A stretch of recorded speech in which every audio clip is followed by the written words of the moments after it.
freaking love this music. Really nice to see you, my dears. It is wonderful Sunday. How's everyone doing? How's everyone doing, my dears?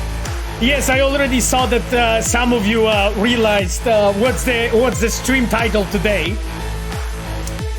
What's the stream title today? Let me think. Yes, I tried to find something. I tried to find something suitable, you know, something exactly for this time of year. You know, we are 100 days. We're 100 days from the release. So yeah, I thought that yeah, I'll put on something interesting. Patch 1.8 when? Oh, I have never heard of it. Big Brain wrote Phantom Liberty Pavel with a lot of L's. When is patch 1.7? 2.0 you say? I didn't say anything. I didn't say anything. My dears, I'm really glad to see you all here. I'm really happy that you're all here. Thank you so much, my friends, for all the subs and everyone actually who's here. Just, you know, chilling together. Because that's cool, you know. It's cool to be here. It is confirmed to be called patch 1.7, Tyler asks. Nothing's confirmed. Nothing's confirmed. Nothing's confirmed. So yes. When it's patch 20.77, that would be rad. To have it at some point. So my dears, I'm really glad you're all here. We actually have lots of things to talk about. So, we've been, you know, busy with stuff. You probably saw it, you know, here and there, some news.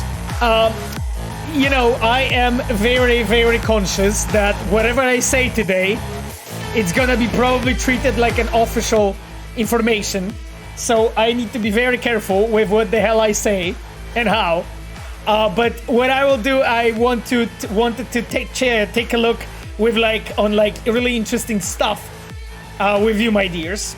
You know, we can just watch some trailers, you know, we can watch some videos, answer some questions, and hopefully not cause any PR catastrophes with my questions. That's my goal for this evening.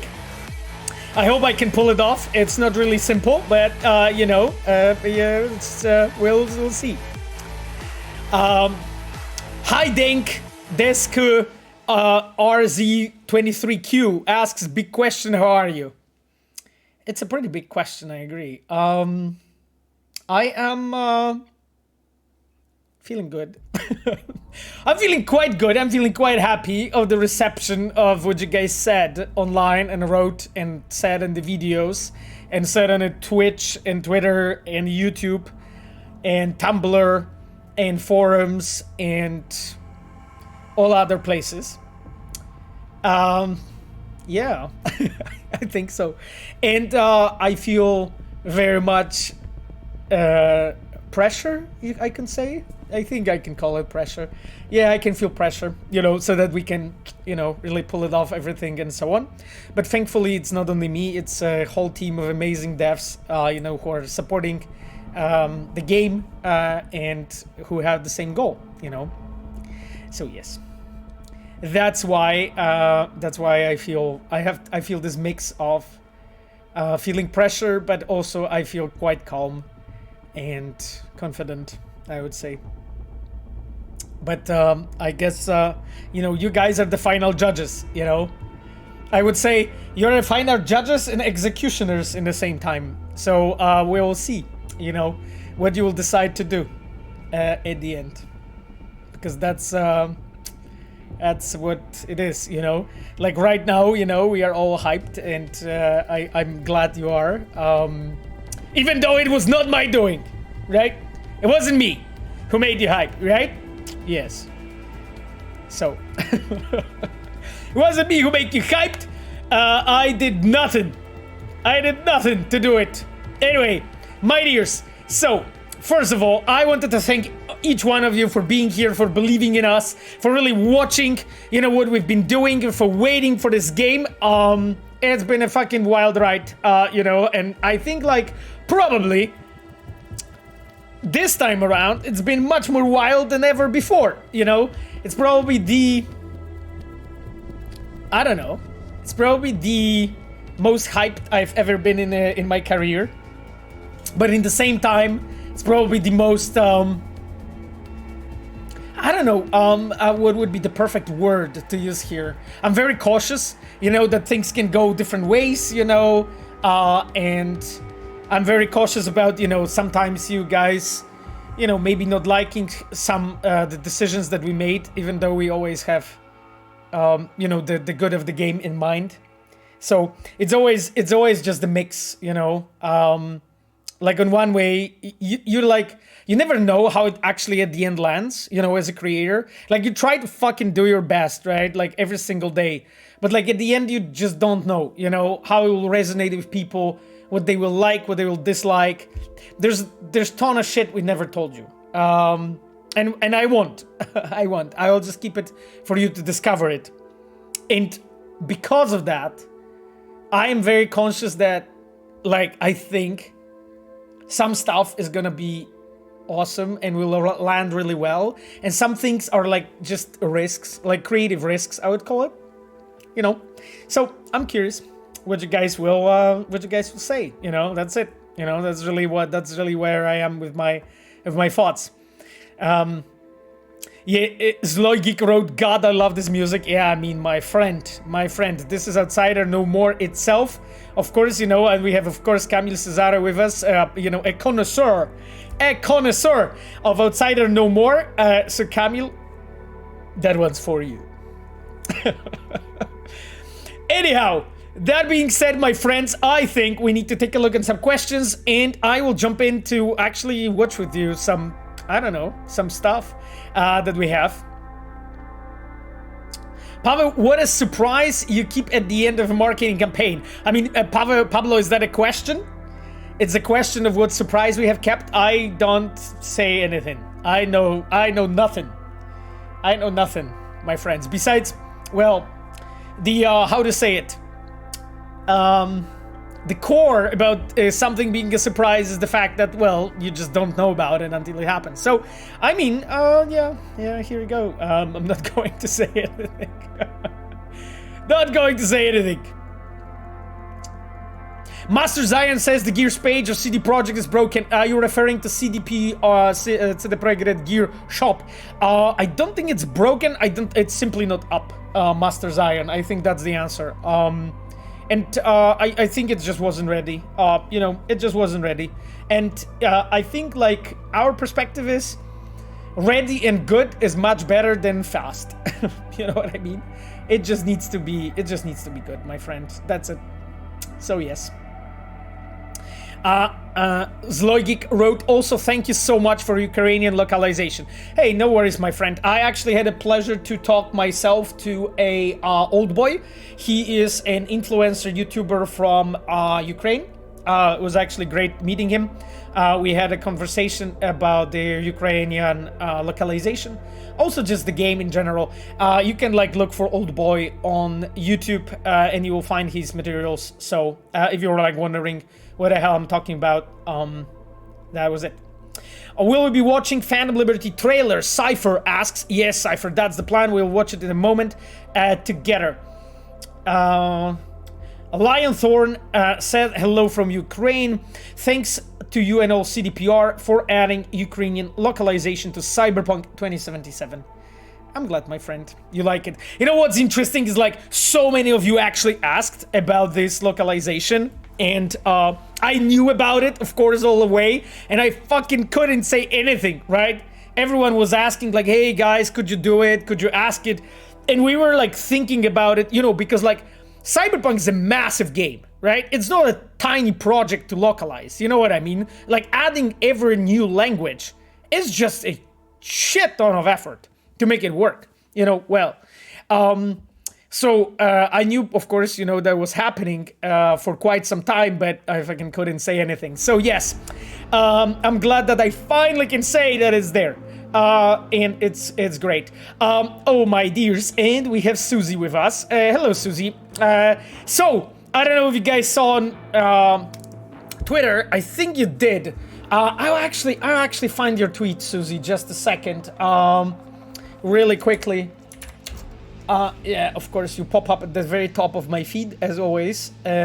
Yay. I wanted to show you guys this. Because, like, I don't know if everyone saw it, but we've been plotting this shit for, like, I don't know how long. I don't know, Suzi, how long it took us to do this. Jesus, it's been a long time. I don't know, year or more? Something like that. At least, when we've been looking into... Sorry guys, like my internet's just not working. Like probably because I'm streaming, so yeah, that must be it. Oh, I know what's going on. Okay, just a second. I will actually do some stuff. Okay, I think like this should actually help. Because I had some interesting stuff running in the background.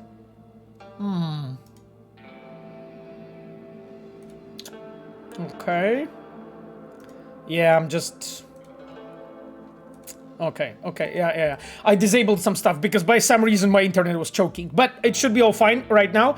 Sorry for the trouble, my dears, if you didn't see it. So, going back to the topic, how I can actually do that. I think I can... Yes, I think this I can show, actually. Let me switch to this tab. Yes. So, I don't know, my dears, if you follow Suzi on Twitter or not, but Suzi has tweeted this thing. I'm happy that I can finally say that yes, I'm playing a character named Stella in Cyberpunk 2077 Phantom Liberty.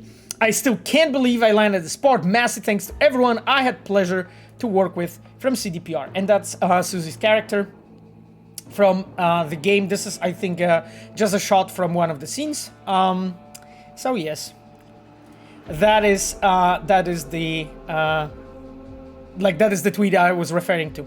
Anyway, just wanted to say that, you know, we've been plotting that for some time with Suzi to actually make it happen. And it was actually pretty cool. And what was awesome, actually, because like Suzi visited us in LA, and I had the pleasure to actually do a quote-unquote presentation for Suzi. So we were like sitting together with like Nick, basically her friend, and a voice actor for Leon from Resident Evil 4. We sat together and we played Phantom Liberty. We played things. I'm not going to say what we have played, but we also went into the part that Suzi is, of course, you know, playing it. So, and we have played that bit as well. We didn't play the whole thing, but we played the first, like, I would say, scene, kinda. But I'm not gonna say anything more, not to spoil anything to you, my dears. Yeah, Suzi wrote, the game was really good, chat, like, amazing, you are not ready. Thank you, Suzi, so much. It was actually so cool to actually, you know, be the one who's actually privileged to be able to actually talk to journalists and influencers and YouTubers and just content creators in general about this game. I absolutely loved it. And talking about that, game will be okay, confirmed. Adam Shuda wrote, I think like I can confirm it's okay. Yeah. I think this is pretty accurate. I want to show you something. I love this shirt, by the way. This is the CD Projekt Red shirt. As you can see, Phantom Liberty 1 with a dog. It's the BARGHEST logo. I'm so glad I can finally fucking show you this. So yeah, we had those shirts, you know, when we were doing the show. So I wanted just to show you how it looks like. Black Dog Team, DJ Gnu wrote. Yeah, sort of, kind of. You can say it. Anyhow, my dears. Suzi wrote Dogtown. Yes, it's definitely a Dogtown. Either way, made of want. Interesting. That Revenant guy wrote made of want. I'm glad it's made of want. Tyler asked if you had time to play New Zelda. No, Tyler, didn't have time. Also because I'm just a bit tired of previous Zelda. I played so much of it. I had like over 200 hours. I was just so tired when I finished the game. So I'm just taking like a healthy break from Zelda for like half a year. But I'm playing right now Elden Ring, and I'm playing Diablo 4 with Chloe, with my girlfriend, with Sapphire. So it's awesome. Diablo's awesome, and and Elden Ring's awesome. So jaka klasa wariacie? Kruszwitz asks. So Kruszwitz asks what class I'm playing. I'm playing Barbarian, pretty much as always. I love Barbarian class, and Chloe's playing Sorcerer. It's also her class of choice. Yes. So Chris asks, will the Phantom Liberty be sold digitally only? My chum, I cannot speak about topics like this. I'm sorry, my friend.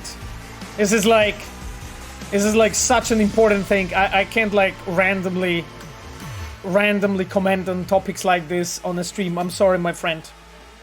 You know what I mean? Because like it impacts like the income of the company. It impacts like a stock market, you know, in general. So like stuff like that. This is like really, really important information, you know, how it's sold and whatnot. So I'm gonna restrain myself for commenting on that, Chris. I'm sorry, my chum. You know, I just can't talk about it randomly, because I'm gonna be a recently fired quest director doesn't talk about Phantom Liberty. That's gonna be a title of next stream. You know, it's gonna be the title. Yes. Anyway. DJ Ignorode, pre-order Jazz now, actually very cheap. Oh, you say so? I'm glad you think so. Master Zion says, by the way, late happy birthday. Yeah, my chums, I fucking turned 38. Like it's closer than ever now. It's closer than ever to, you know, end of end of everything. But I'm not getting younger. But thankfully, I'll be able to do some more games for you. Hopefully, if I can hope so. You know, before the time is over for me. This Gustav wrote Dzieciaku. Well, I mean, if you say so. But the beginning of a legend. Yeah, well, I mean, of course, you know. I mean, every good legend needs a death, you know, at some point. So I think it's closer than ever. Sapphire wrote, geez, Pavo, you're still so young. Oh, thanks. Definitely feeling really young.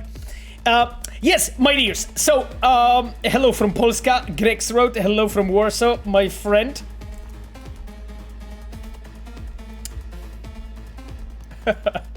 Wait, better with Kinect, wrote Pavo. I just got off the phone with my dad and got your Twitch notification. You were so freaking great in an announcement, 10 out of 10. You mean like in what announcement? I'm not sure what you're talking about. Like me great in what announcement? I didn't announce anything. You mean like on Twitter? Okay. I mean, I guess. Oh, you're talking IGN thing. Oh, yeah. I forgot about that. Sure. Sure, you're talking about the IGN thing. Yeah, we can take a look. We can take a look of that. Yeah. The Phantom Liberty video. Oh, yes. Are there new endings in the expansion? Humble Feather asks. Humble Feather. Humble Feather. This is a story spoiler in my room.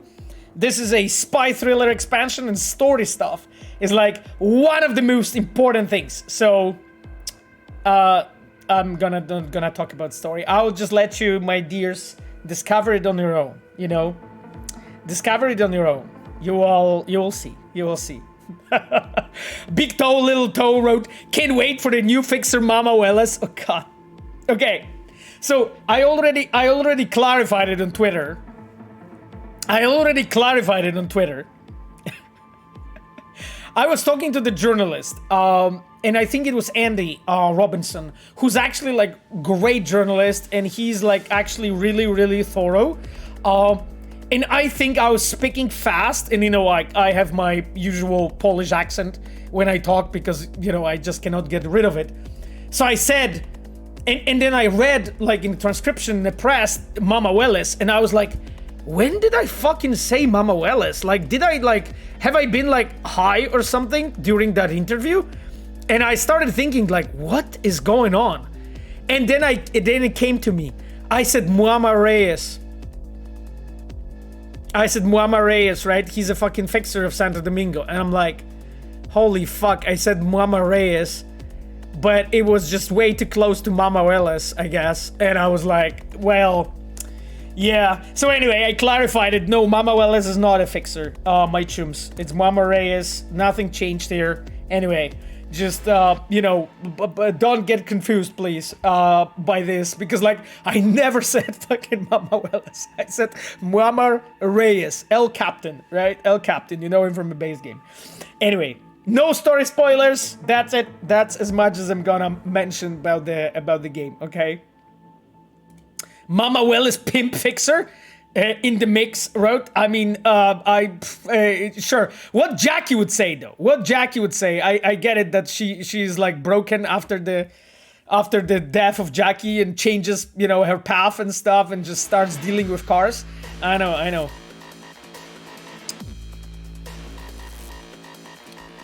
Scorpion asks about the new updated requirements on PC. What are we doing differently? I mean, my chum, I'm not really sure if I can share anything here that wasn't really said at this point. Like, I am a narrative guy, right? So, like, that topics are not really my specialty. Like, this was done by our team, our engineers, our customer support team. They know best, you know, what those requirements should be. So, I mean, it's we are adding kind of a lot of shit, so it's just, I assume that's it. But you know, I'm not gonna comment on it because I don't want to mislead you in any way. I still have GTX. Oh, my friend, on my like old PC, I also have like GTX, like 1070 Ti, I think is the card. So it's like really old. Smoking that mad shit during press. I dig it, Pavel. Big Brain Road. Oh, thanks. I mean, definitely. Considering I'm like staying far away from drugs, you know, it's definitely not possible that I have been smoking anything. How much of the map gets filled in? Mr. Guyton asks. You are talking probably of the map of a Night City. I mean, not commenting on that, my chums, because, like, you know, please remember, my dears, that there are times when we as a studio, we like officially talk to you about stuff, and this is the time when I'm like officially, in a way, how to say it, I can officially talk about stuff, you know, from the company. And there are times when I can't, and being here with you on a stream is like mostly that, right? Like, I can still comment on things and so on, because of course, you know, this is my work and it's really important to me. And you guys are here not because you like me, but you guys are here because you're curious about the game that we are doing, right? So, you know, I'm still trying to like balance this very difficult way of walking. So what I want to say is just like, I cannot comment on anything that hasn't been publicly shared. Please remember about this, because like until something is like publicly shared, then this becomes then it like becomes a public knowledge, and then sure, yeah, we can discuss whatever, acknowledge it in any ways, and even go more into detail. But until it's a public knowledge, it's just, you know, it's NDA, right? Yes. So anyway, that is it. We like you too. Oh, Jesus. What the deuce is this? That's the nickname of the person. We like you too. I'm like you guys as well, I have to admit. That's you know, one of the reasons why I'm here, actually even fucking doing this stand-up comedy event with you every week, most weeks. Nah, we like you, Pavel. Oh, god damn it. Tommy's chat, Pavel, my chum, give us just a glimpse of a new police system. Yeah, I mean, so, you know, do you remember me mentioning about this, like, recently fired quest director? That would be definitely title of that jail stream that I'm gonna do. So, my chum, I cannot give you a glimpse of anything. Chris said we like you. Oh, you guys are the best. You guys are the best. Pablo asks, Pavo, why did you decide to make such big changes to the base game? How to answer this question not to trigger like articles in most media, Pablo? Tell me. Tell me how I'm supposed to do that, Pablo. I think it's a topic that I will be able to talk about like freely, like, I don't know, in like year after the release or something, you know? After like everyone is not interested in me anymore. And people will be like, ah, yeah, you know, old man Sasko is like, you know, going through his deliric dreams and memories about the past, and then nobody will care what I say, and then we'll be able to discuss, you know.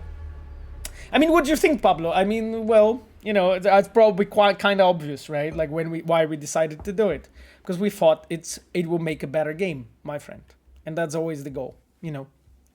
That's always the goal. Pablo says, Pablo, it seems there's many of those changes are a return to the original vision of Cyberpunk from 2017, 2019, 2018. I mean, is it a return to original vision? Well, the problem is that, you know, what you said is a simplification, you know, and the thing is that, or generalization rather, not simplification. It's probably unfair to say this. And the thing is that it's like it's all kinds of things, you know, like we just want to make a better game, you know, for you guys. That's it, you know, that's really what it is. And yeah, I guess maybe like in some specific cases you can say that it is what you said, Pablo, but in some other probably not really, because we also like learned shit ton as a studio, you know what I mean? Like if you would like during the streams, we've been talking multiple times that I told you guys that I learned some stuff just throughout those conversations with you. And based on this new knowledge and new skill that I have, now I can make better decisions and also like feedback, you know, from the players. Like I couldn't make those, you know, 5 years ago, right? Because like there's no way for me to have that knowledge in a way, you know what I mean? So it's very much, that's why I said like what you wrote, Pablo, is very like just a vast generalization, because like we would have to go in depth into like each of those changes and features and discuss each one of them and each system and how they actually converse with any other system in a whole game, and then go down to like, okay, so what were the decisions, what they were made, and so on, to really like fully answer this question. You know what I mean? Because otherwise it will be always just some kind of generalization that won't be true in every single circumstance or every single scenario. So pretty difficult to answer this question truthfully, yeah, and directly and briefly without going much into detail about every system. That's what I think. Yes. My dears, there is so much fucking questions on the chat that I'm seriously getting lost. Nico Put Kilo said, Dear Goat, Pavo and CDPR. Oh god. Whew. I'm the guy who always believed you guys. Glad to see you so much added to this game. I'm also a guy who never wrote comment or anywhere except now. I have one question. Does Street Cred after this update affect your gameplay in new way? And yes, I read that you don't talk about this, but this is a patch question. Well, Nico Putkilo. Yes, that's your actual name. Nico Putkilo, I cannot speak about this because like I don't think we talked about it or discussed it in any way. I don't actually recall. And even though I know the answer for your question, we didn't share it publicly, therefore I can't, my chum, talk about it randomly. I'm sorry, my friend. I know it's heartbreaking that you have me here and it's nice to grill me, you know, live, you know, with no moderation and so on. But you know how it is, my friend. You know, I need to really be careful, you know, what I say. Yeah, you know, I still want to work in this company. You know, I really like it. You know, Pablo, can you tell us what you're most hyped about? fuck. What I'm the most hyped about? I think I'm the most hyped about spy thriller setting. That's one thing. And second thing is Dogtown in general. I would say those two things. Spy thriller because it's just new, it's different, it's not what we have done before. You will feel, I think, when you play a stylistic difference in storytelling. It's not gonna be like fucking, you know, changing so much. It's not the difference like jumping from a thriller to comedy. It's not so different. But when you analyze it, especially when you're a person who is actually doing a lot of storytelling, and if your like pedigree is narrative, if you analyze it, you will see those differences. And I think like for majority of the players, they won't maybe see them right away, but they will feel them. So I'm quite excited for that, I have to admit. And second thing is just Dogtown. I fucking love this. Like I really enjoy what we have built there. And I'm not hyping you guys. No hype allowed in this chat. Do you remember we talked about it? This is a meeting of a church of skeptics. Church of skeptics, right? Everyone is very analytical here. No hype allowed, you know. Everyone is just very conscious of what's happening. Everyone is just calm and collected. Yes. Okay. So... Church of Sasko, holy fuck. No. Anyway, so... No hype church, exactly, my dears. That's what I mean. That's what I mean. Yes, only sadness allowed here. So, but what I'm really excited about is Dogtown in general. I think like those are two things that I really like the most. You know, just the spy thriller vibes and Dogtown itself. I'm curious what you guys will feel or what you guys will say. It's kind of how it is with the spy thriller vibe. So that district feels different. And there's few different things that we have done to make it feel different, and I'm curious if you will actually feel it when you play.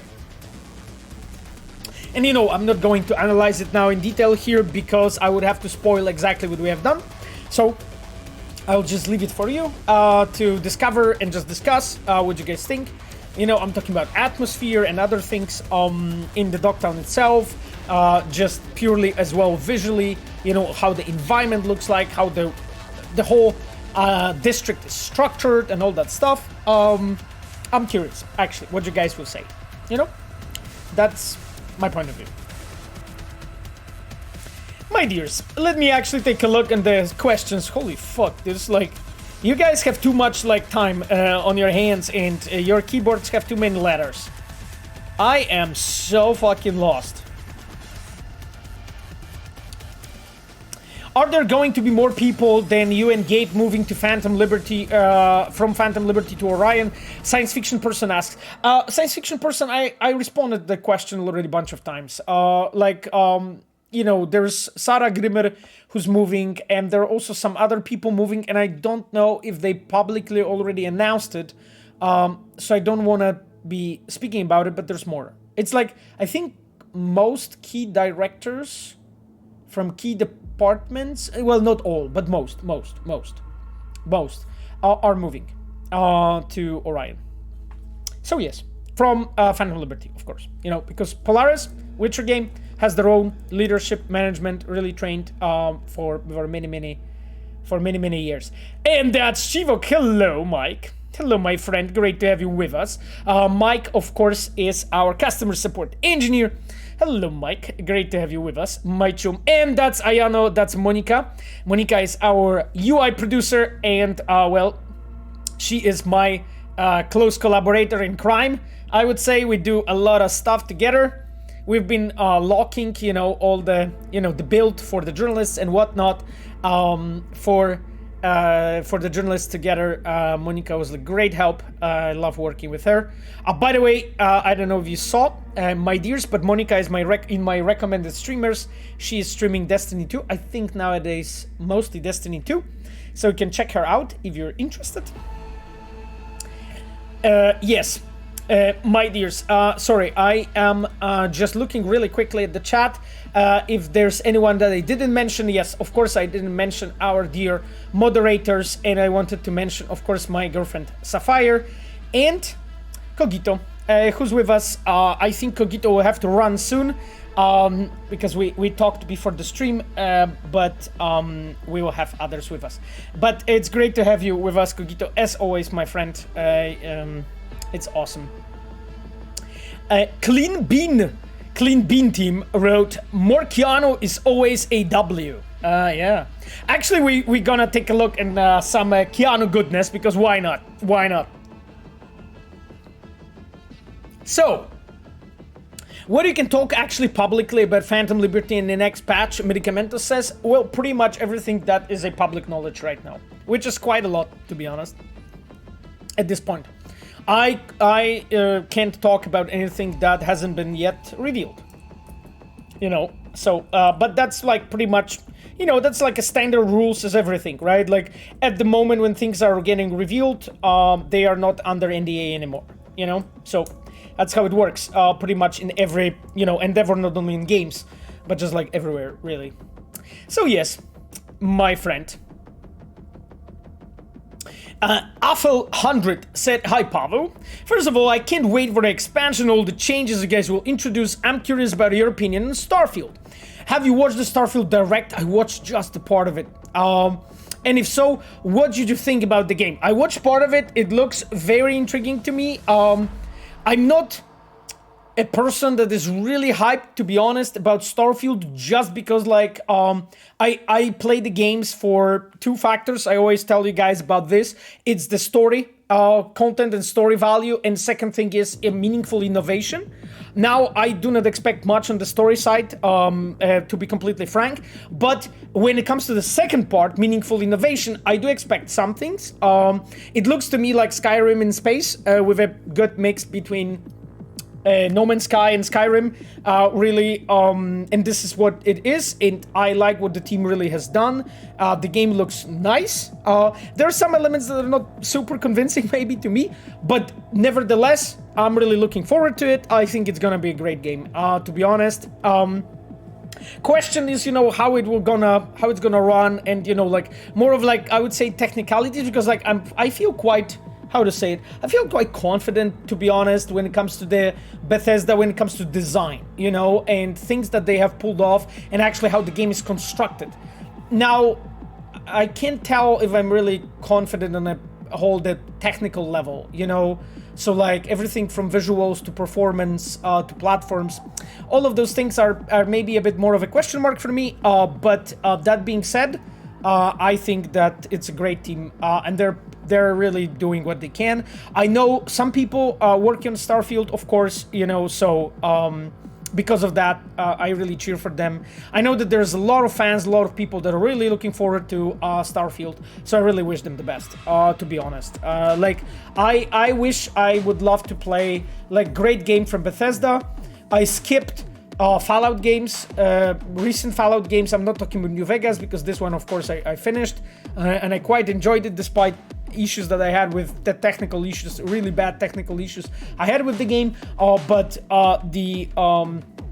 overall, I really enjoyed New Vegas, and I didn't really, I mean, I played, like, I don't know, maybe 20 hours of Fallout 3, and yeah, I couldn't continue, to be honest. It was really not my thing, so I'm really looking forward to actually something that interests me, and definitely Starfield is much closer to what interests me than Fallout, to be completely honest.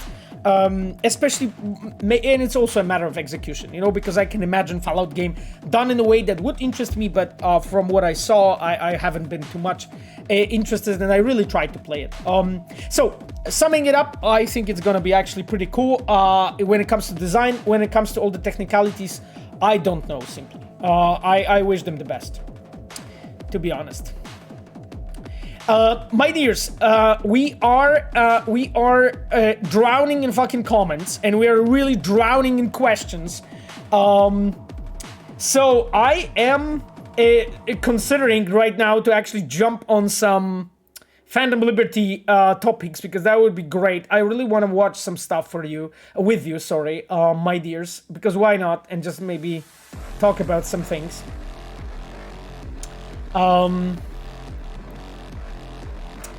I'm just checking what else I can check. Science fiction person asks, what did you think about Xbox showcase? Other than Phantom Liberty and Starfield, anything pique your interest? Well, I mean, I'm a huge Fable fan. I know some people working Playground. I wish them the best, really. The game looks quite far away from being finished, I would say. It's much more than, you know, what they have shown, that we have seen before. So I'm actually quite interested in Fable, I would say. Outside of that, well, I mean, the Clockwork Mansion, is that the name of the game, by In Exile?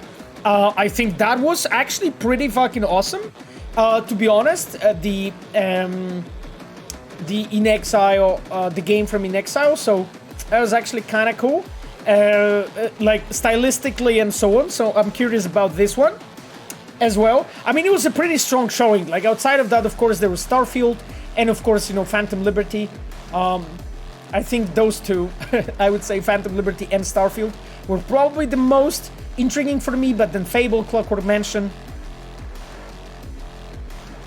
I don't remember anything else that really stayed in my memory that I was like, that's the thing that I really wanna see. Tellboy asks, Pavel, what's the pyramid in Dogtown? Is it a casino? I cannot talk about this, my chum, because this wasn't in any way discussed, or you know, it's not the public knowledge, my friend, you know. Oh, new Star Wars game. Yeah, I mean, but new Star Wars game, that wasn't really a gameplay, right? Like, it was more like a directed sort of trailer. So it's hard to say, right, like what the game really is. CC James. So I also still didn't play last two Star Wars games, you know, that came out. So my friend, I'm so behind that just because of that. Yes. I think so. I think that is the answer, my friend. So just because of that, I'm not really looking forward as much into new Star Wars game. But I mean, honestly, I really wish them the best. I know some devs work in this game, so I'm actually curious. You know, how it will pull off. Oh, there is a question from Dragorago about the romances in the future and so on. And yeah, I mean, Martin Momot already commented on it, so I'm not gonna add anything more, Dragorago, to be honest. Like, yeah, no, I'm not gonna comment on this in any way. I will let you guys have your time with Phantom Liberty and then we talk, okay? Yes, let's do it like this. Pablo, have you seen or played Lies of P game? No, I didn't actually. Like, I've seen just a bit, but way too little to have an opinion about it, my friend. So, I mean, it looks quite cool, but I mean, I just fucking had way too little time to just like check it out. There was like so much stuff going on. My chums, for the past 2 weeks, like 2-3 weeks, have been so eventful that honestly, like, the only time I had time to play anything was like recently a bit of Diablo with Sapphire, which was actually amazing. But it's more like our time, you know, together, and it's just, I loved playing that game.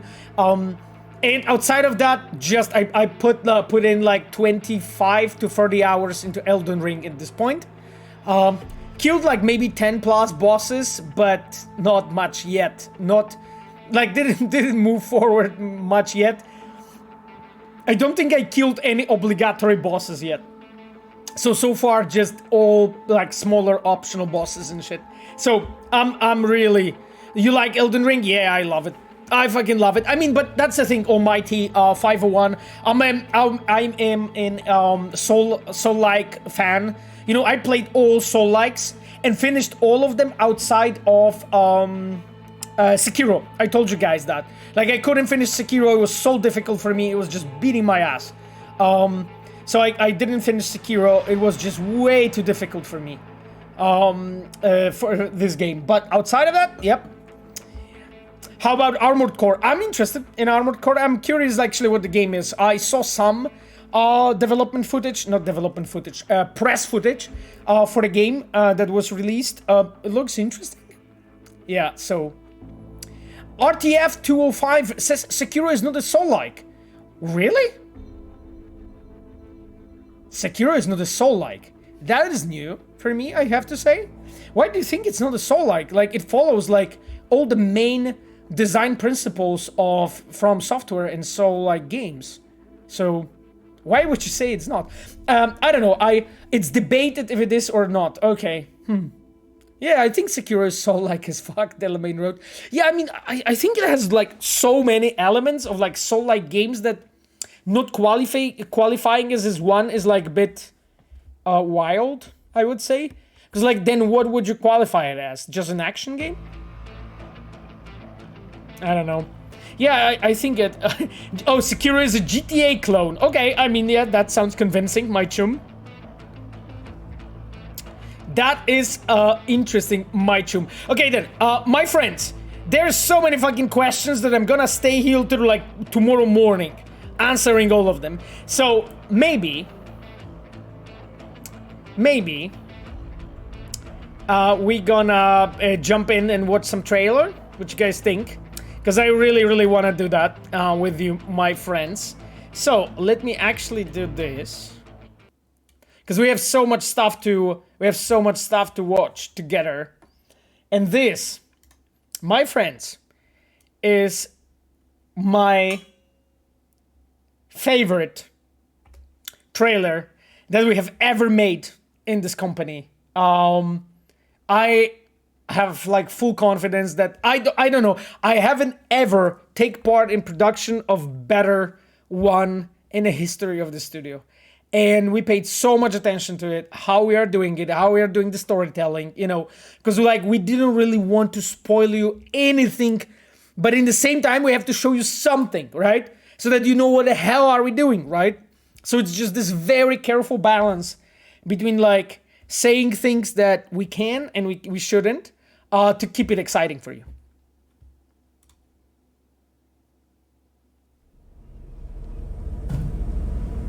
There's gotta be a way out of this. Johnny, I'm dying. There's nothing can stop that. So awesome. V. My name is Songbird. I'm an NUS intelligence analyst. I know about the bomb ticking in your head. And I can save your life. What's the catch? I need you to get to Dogtown. Attention all Dogtown residents. President managed to crash her Space Force One into our humble district. Man's got 1,001 reasons to want Myers as a hostage. Sleeper agents. This is so awesome. Time to wake them up. So I love NUSA is Idris. tossing us back into the fray, huh? I just love Idris. This guy. We're in the wolf's den now. This guy. Get Myers out of there. Time to evac. Her safety is the top priority. Damn. Shit! They catch us out here, we're dead. Wait, hear that? God almighty! It's moving! Run! This way! Quick!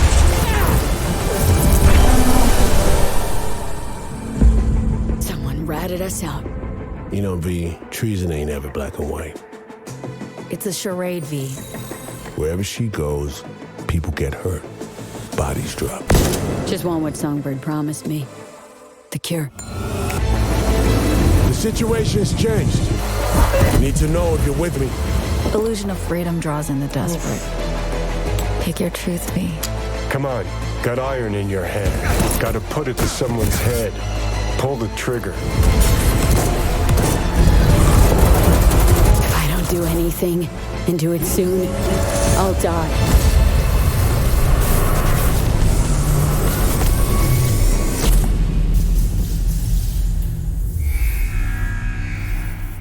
You can't imagine. You just can't imagine how hyped I am just to be able to like show you this together and just be able to fucking watch it together. This is so amazing. You know, I put it in loop and just muted it right now so that we can just talk over it. But fuck, this is like so awesome. Like, I love it, you know. And just like the storytelling is like so careful here. And just like so deliberate, every single shot, every single sentence, the moment when the music comes in and stuff, it's just, yeah. I love doing that shit. It's so good. I don't know. It's so great. It's so good. And it's just like seeing all of those characters and stuff, and Idris as Solomon Reed, so good. This guy, damn. I don't know. I hope you guys gonna be. I hope you guys gonna be really, really into this character, because he's something. He's fucking something, I have to say. And you'll see what I mean. You'll see what I mean. Yeah. And it's just like the fact that we have both of them. Pajoro Loco wrote this trailer is fucking incredible, man. I mean, it's just the work of the whole team. So many people worked on this, you know. But it's also like, it's just, because like everything that you see is just from game, right? Like every single fucking shot, every single fucking moment is from the game, right? So it's like, yeah, I mean, you guys can see it because like you played Cyberpunk, so you know how the game looks like, how it plays out, and so on. So I think I'll put audio on just really, just much more, just much lower, so that we can have it in the background. This is so good. It just always makes me hyped. And I love the fact that people were asking, you know, about Johnny, you know. I remember like one of the people, I don't know who was that. I think that was Rocker Girlfriend, so Zwei. I think she wrote on Twitter, I know every inch of body of this man, meaning Johnny. And I really think he looks different. It was so funny for me. It was so funny for me. Yeah, that sounds like Zwei. I know. It sounds like hair. It was definitely hair.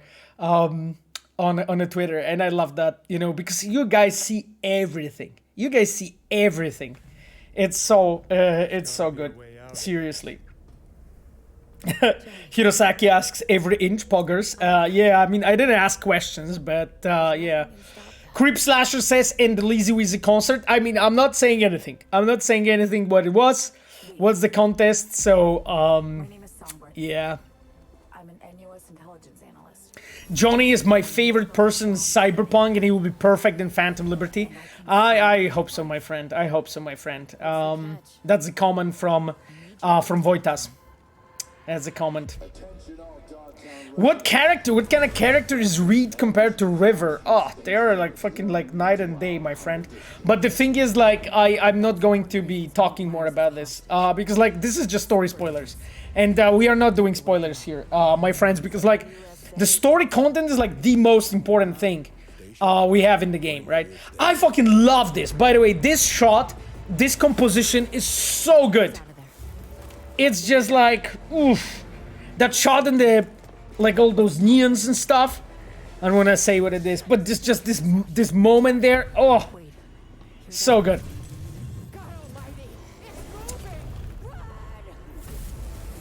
Kumach wrote, a River was a bit naive. I don't get those vibes from Reed. I'm glad you get different vibes, and I'm not gonna say anything more.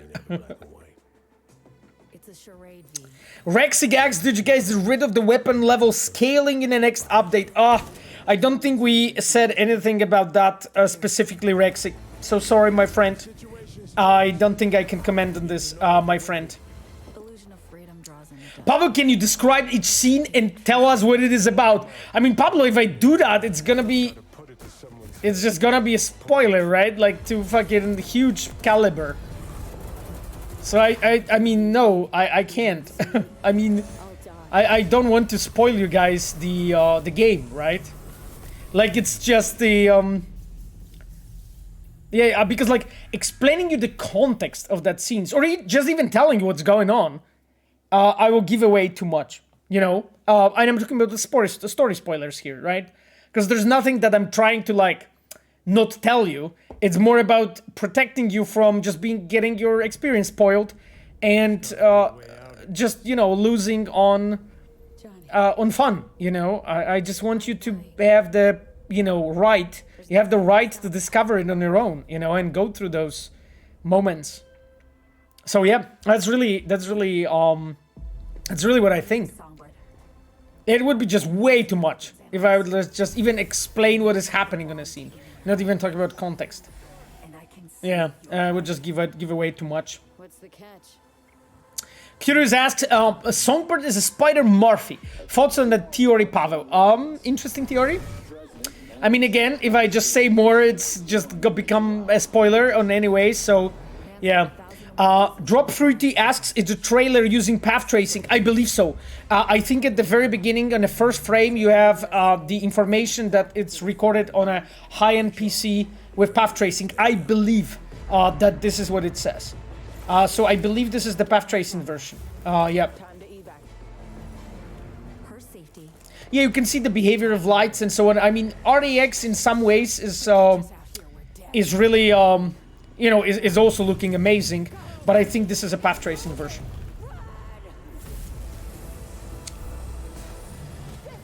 Alpha wrote, in my opinion, Cyberpunk is a masterpiece. The only thing I regret is that the game wasn't received positively due to issues at a premiere, and as a result, it wasn't considered for the Game of the Year awards. And then, unfortunately, Shirami didn't win the Best Actress award, but she should have, because her performance as V is so damn good. Well, Alpha, I mean, you know, in a way, it was a punishment we deserved. You know what I mean, Alpha? It wasn't included in all of the game of the year discussions because we just deserved that punishment. You know, so I don't want to sugarcoat it. You know what I mean, my friend? It's always like this, you know. You just put so many years of your work into something, and then, you know, at the end, it may not turn out the way you hoped, you know. It's like one of the things I saw actually a lot of conversation on Twitter in like last few days about like AAA in general. And like people are right, you know, that AAA in a way is really like how'd you call it? It's really like maybe not sustainable, but it's very, very exhausting because like you're working on a project for like 4, 5, 6, 7 years, sometimes 10 years, sometimes 12 years on a game. You cannot say anything about it for all that time.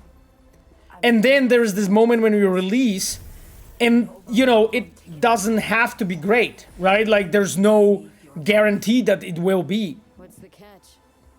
There's no guarantee that the audience gonna like it, you know. There's so many things that come together at the moment when you release a game, especially when you're like doing the things that are really pushing the boundaries of technology, of art. If you're doing that kind of stuff, that is so difficult sometimes. You know, I love the shot. Just this shot just a moment ago is every time making my eyes like, yeah, I love it. Yeah, Creep Slasher wrote, it's certainly an unkind process. Yeah, I mean, it's fucking tough, my friend. I'm telling you that. Seriously. Do the specs for PC changed for Phantom Liberty? Sorry, Jesus Christ. Or can we enjoy it like before? Penguin Gamer, please check our company's official Twitter. We have like published the new sort of requirements for new specs. So please check it out, my friend, because like I don't know what specs you have. So like for you it might be no difference really, but for some people it might be, you know. Like definitely the weakest rig, it will be really challenging to run it on like the weakest rig. Just because like, you know, we are just adding more stuff. Just as simple as this, you know. Let alone, you know, if it's more challenging, less challenging, it doesn't matter at this point. It's just more stuff, you know.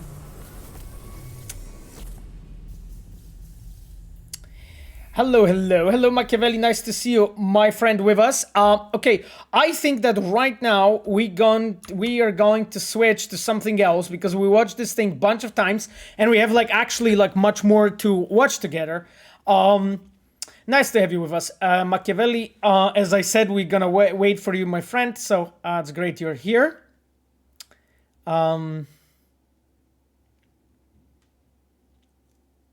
Why do so many people keep saying Phantom Liberty added the third person mode? I have to say say a tilted crowd that I didn't see it anywhere. You mean like players say it, because like journalists obviously wouldn't say it.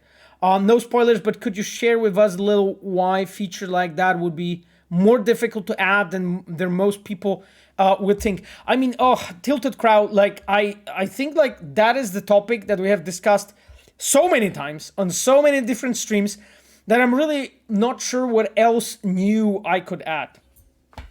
You know, like if you look at the Cyberpunk game, in short, it's designed around first person, right? It is designed around first person. And that is the, like, so just adding something like that is just a rework of really like the biggest, like of the one of the fundamentals of the game, isn't it? That's it, you know. And I don't want to speak about this more because like I don't want this what I'm saying right now to turn into huge news of any kind, because I'm not sharing anything new here. I would just love to have just normal conversation with you guys without causing, you know, a wave of articles, you know, next week. So that would be nice. Yes. Babsonovska, hello, my friend. Great to have you with us. Now, my chums, Babsonovska said, have no fear, Babsonovska's here. I finally made it. Glad to be here, chums. And missed you all. We missed you too, Babsonovska. Great that you're with us. We missed you as well. It's great that you're back. It's always awesome when I can see you.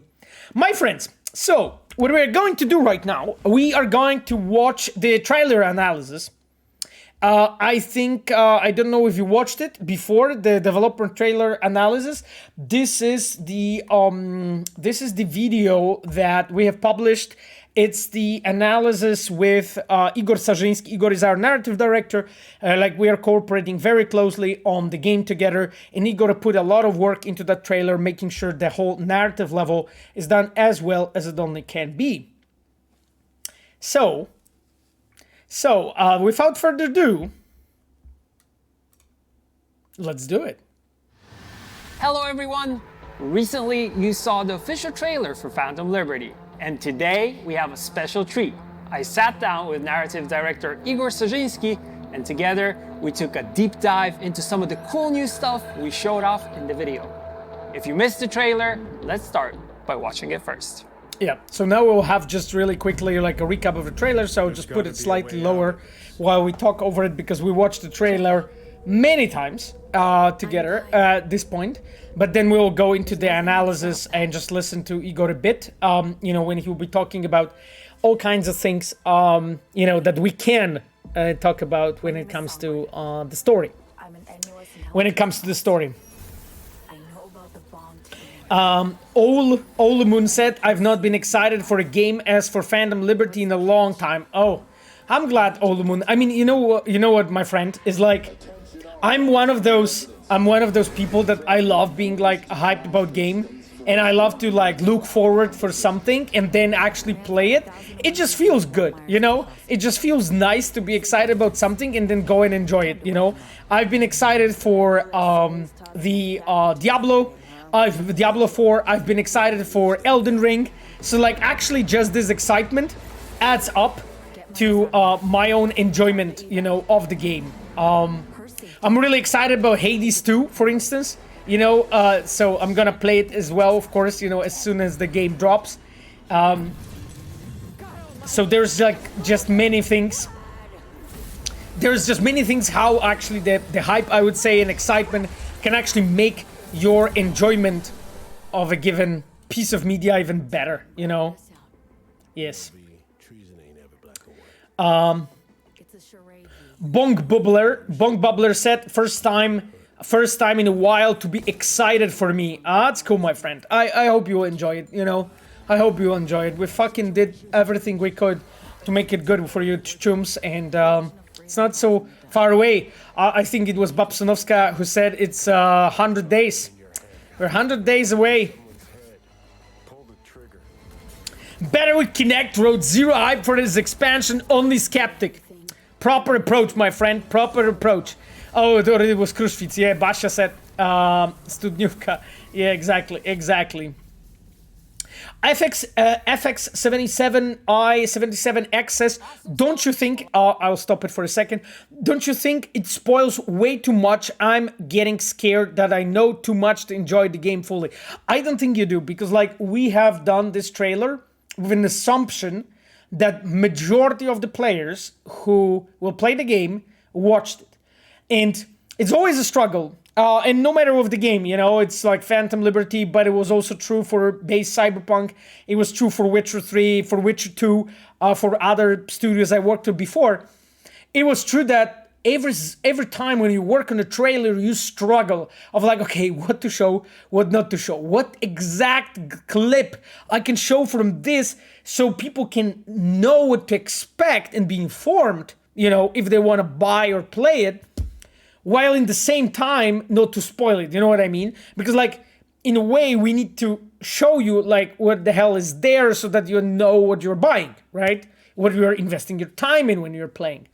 While in the same time trying to spoil it. My friend, I feel you, like we've been discussing this so much. Like we went for that trailer with a fucking comb.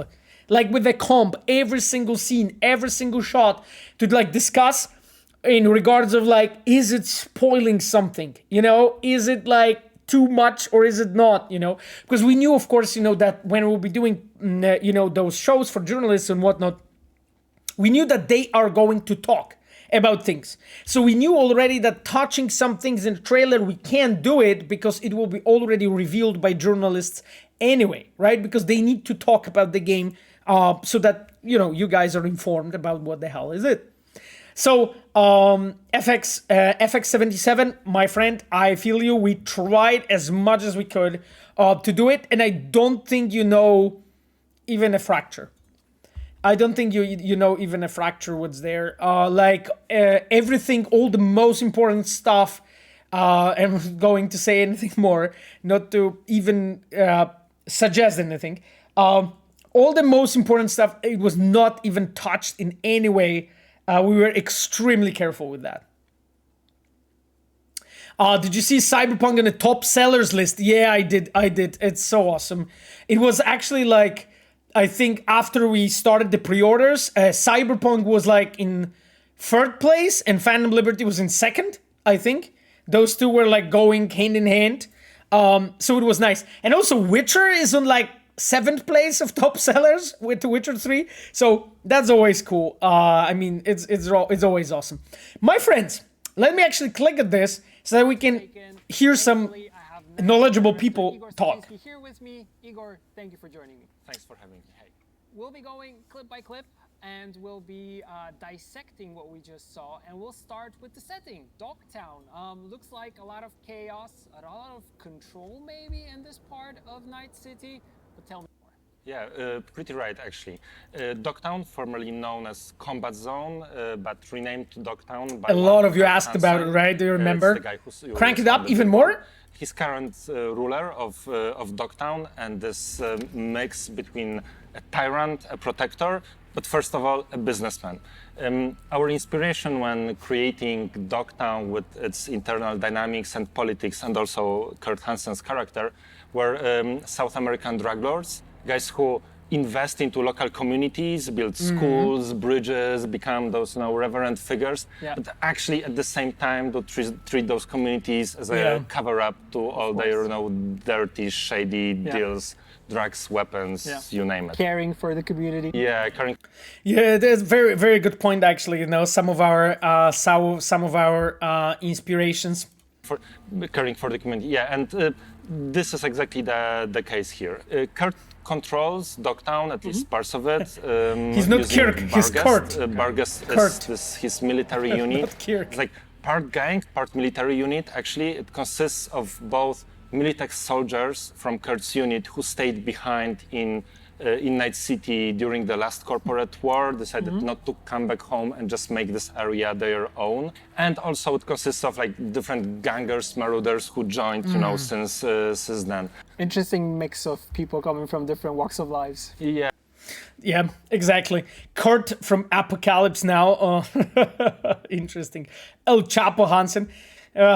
Yeah, well, I'm not going to say more about when it comes to inspirations because you guys will be, how to say it, maybe expecting things, and I don't want to break your enjoyment of just discovering what it is. But I would say it's a mix. You know, what Igor said is very accurate, and it's not also that we had like one person in mind when we were like inspired and thought about the character. We had like, you know, multiple.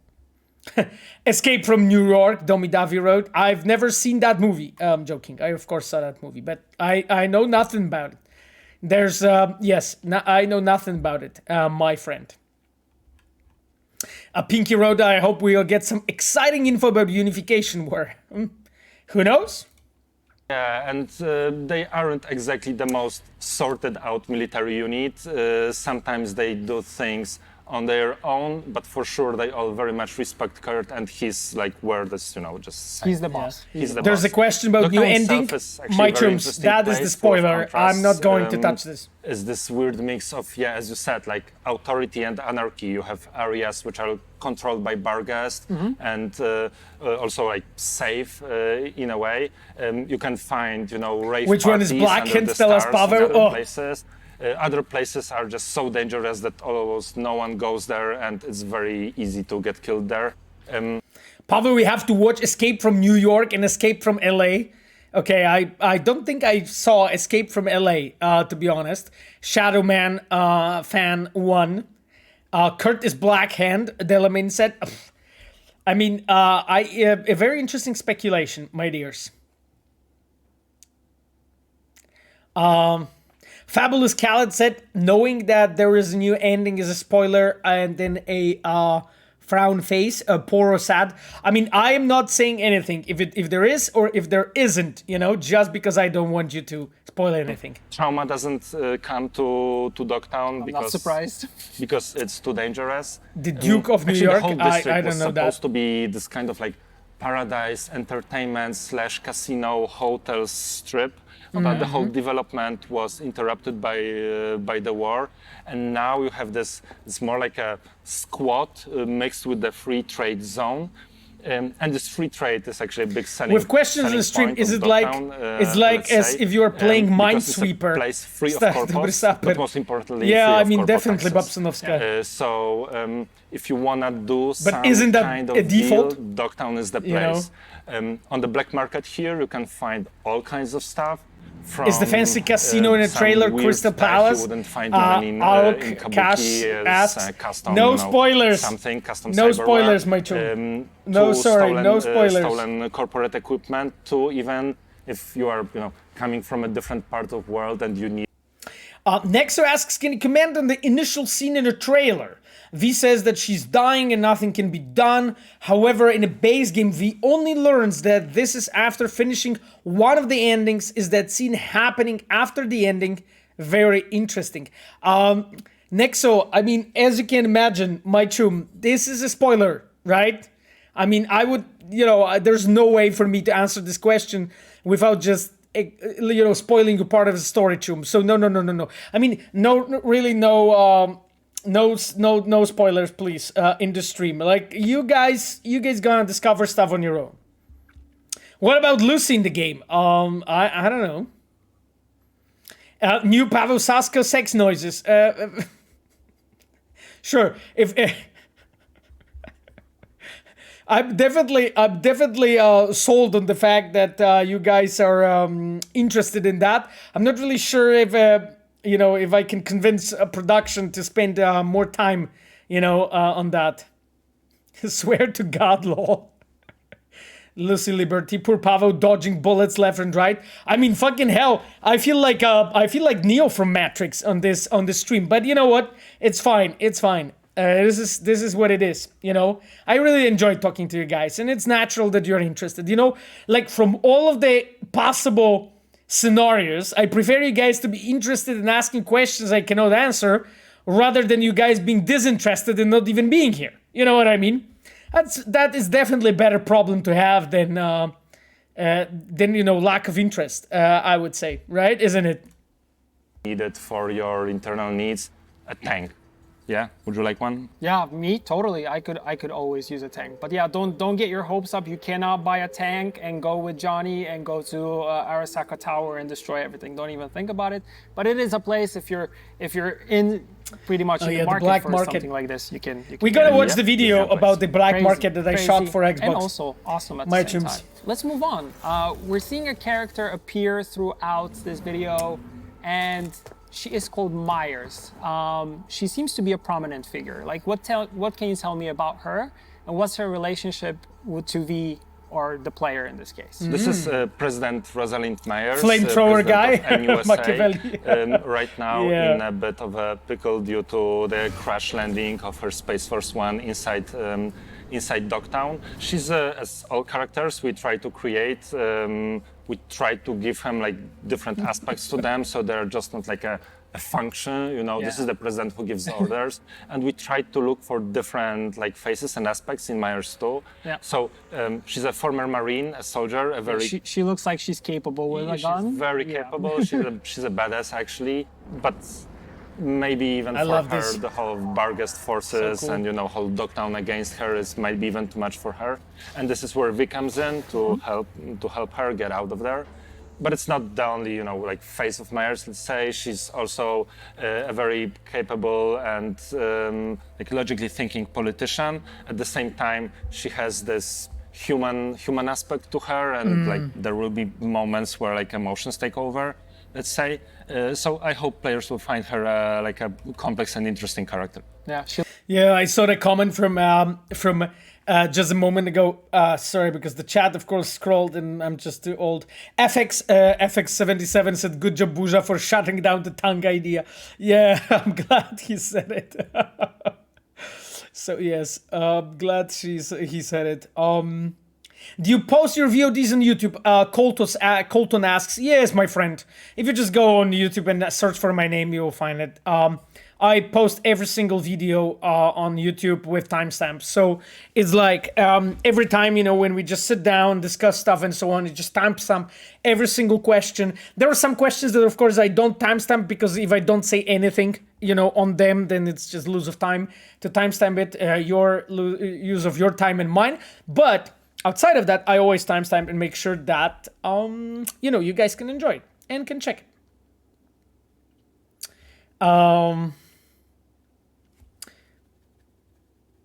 I recently started programming in 3 stars. Is it a good language for beginners? Voitas asks. I don't know what 3 stars are. Voitas, it was that C++. Those 3 stars, it got like censored automatically by the Nightbot or something. I have no idea what Voitas language you started. But in general, yeah, I mean, any language you can start on is good, man. And you can learn things because it will just develop you. You know, you'll be more prepared to take on any other, you know, language later and so on. Just learn it, my friend. So yes, that's what I think. My chums. Yes, Edadre asks, can we have a sexual relationship with Songbird? No comments on that kind of questions that are spoilers or touching stuff. Martin Momod was already, I think, commenting on Twitter because like people were like speculating about like romances stuff and so on. Exactly, horny chat. I'm not adding anything more to that. You know, we guys said that we focused in this expansion on Spy Story, right? Spy Story is not a Leisure Larry 77. It's not, you know, a more romances with everything that moves. You know, that's not what it is. Yes. Did you meet Alana Pierce for her cameo? No, I didn't. I didn't meet Alana in person, but I was actually the one that put her in that role. So because like normally it's like this, that influencer relations team is actually talking with me to actually find like roles for our for just like actors that we have and whatnot. And I'm the one that normally is just going over everything and we're trying to find it the best possible way. But I didn't meet Alana for that role, which is sad. I would love to actually meet Alana one day in person. I met her online multiple times, but I didn't meet her in person. So yes, my chums. Master Zion says, it seems this new area was built in a place that has the stadium because I can see the Biotechnica flats. I am not commenting on any of that because this is too close of a spoiler of like discovering the zone and everything. You guys gonna have your own time with it, and I'm sure you know, you will enjoy, you know, the fact that I didn't spoil anything. So I'm gonna keep it away, you know, keep it just like this. Is the polish system fleshed out, or are you still polishing it before the expansion comes out? Well, I mean, my friend, I think like we are polishing everything at this point, so that includes as well that system. That being said, like we are, you know, we are quite ready. We are quite ready with stuff. I would say I want to go more into detail because like it will turn into YouTube video or whatever I say. So I really want to be careful here what I say. But like in general, I think like everything is still being, you know, refined and whatnot. Also like, you know, stuff that journalists said, saw like it was naturally like just a bit older. You know, it's not the latest version because you never show the latest version because you need the time to stabilization, backfixing, you need the time to make sure that the playtest, you need to make sure that everything actually plays out nicely and so on. So it's natural that whatever was shown, it's always like slightly, not by much, but slightly older than actually what we currently have, because that is how it works. How much has hacking been changed? This 117 asks. Oh man, that's been there's plenty. I would say there's plenty. That is different now. Feels different. I think it feels better, but I don't want to go much into detail. I'm not really sure if many journalists talked about it. If they didn't, I don't want to reveal too much, you know.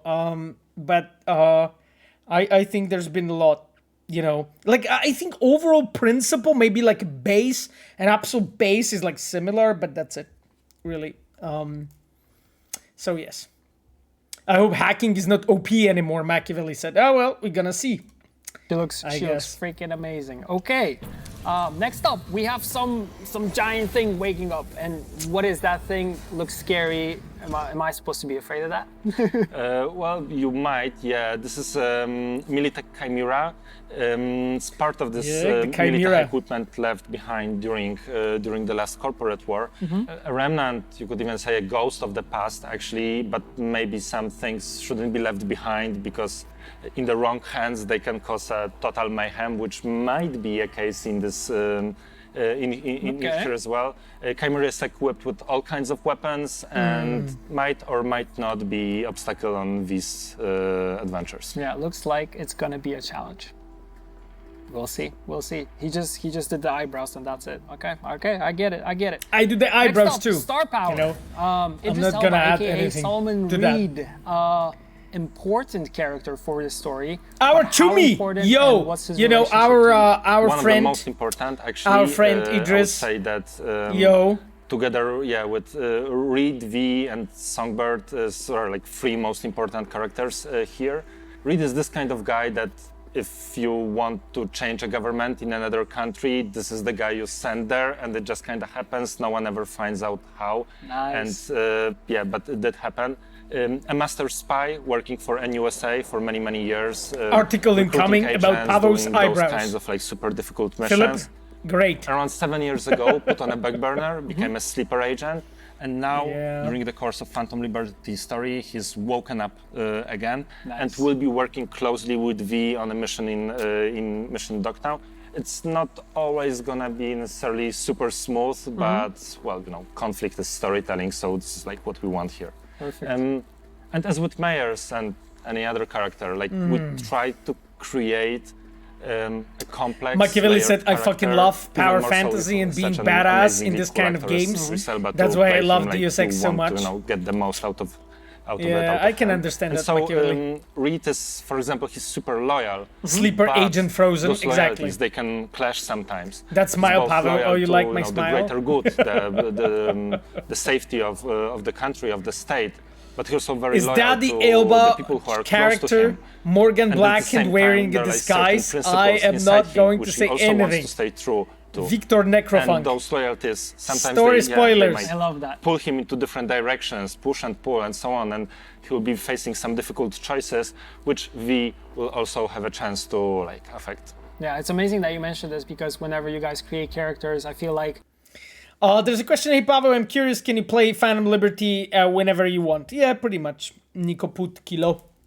Pretty much, my chum. I think we talked about it officially already a few times. I guess we'll be talking even more, about this. But yes, it's done in a way that you guys can play really, like we have tried to cover as much as we can, I just love how awesome that Cyberpunk website looks now. Blaster Bro 2. I didn't see the website. I think I saw a glimpse of it or so. But yeah, I really like it. Like the glimpse that I saw, because like I didn't analyze it in detail. So I'm actually curious. We can take a look on the website after we finish the video. Science fiction person says it was cool that the board gave you guys all the time and resources to make Cyberpunk situation right. Oh, science fiction, you're quoting Gabe Matangelo from an article with Jason Schreier, I hear. That's good. That's good. I'm not going to add anything more, obviously, on top of that, but I am, like, I do feel like we're in a really similar way as Gabe. We have been given a... It's called Wolnarenka in Polish. I don't know how to fucking translate that to English. Like, we've been given like a right to make it right, basically. And I'm talking by we, I mean the board of directors. We were told, do it right. So we're fucking doing it. Can Gabe come to stream and talk about game after the release? Nexo 12. Nexo, you can't imagine how I would love that. So I actually already talked to Gabe about this, and he would like to come too. So that is awesome. But the thing is that Gabe is like so big because he's a game director, right? Like, sure, I'm one of the directors too. So I'm just like under Gabe, right? In the whole structure of a whole company. But he's like the director of all the directors, right? So it's a really big thing. So I just need to get like the permission from all the all the PR people, like probably legal as well, to just be sure that we can actually do it. I would fucking love for him to be here. This guy is very cool. I mean, he's like, if you guys saw him on like the streams and like, IGN video that we did, like that's the way he is in real life. Like, he's not different. He's not acting like, I don't know, for camera. That's basically how he is. And he's really good to work with. I remember there were questions, like, I think like 2 years ago when I got in the chat here, people asking like, hey, Pavel, how it is work with him? And I said, it's great, and you guys will see in time, I think the results of that. So I really enjoy working with him. I would love to make it happen. But it's not so simple. Old Boy, my friend, thank you so much for coming over. So I actually mentioned Old Boy already. We made with Old Boy some material about like a Ukrainian version of Cyberpunk, and we have also talked about Phantom Liberty and all that stuff. So nice to have you, Chumi, with us. Pavel Sasko Goat. Your nickname always fucking cracks me up. Pavel Sasko Goat said we need a stream featuring Gabe. I mean, I would love to. As I mentioned, we'll see what the future brings. Like that's the thing. It's not that I can like randomly get here. Like, the director of all the directors who's Gabe, or like, people from the board or someone, because that is, really a big thing. So we'll see. I hope so. I would love to, but, I'll do what's right. If the right thing is just being here on my own and talking to you guys and doing my fucking best, then I will do that. If I can get Gabe, that would be great. I don't think this can happen before the release. I don't think so. I think it would be just way too big.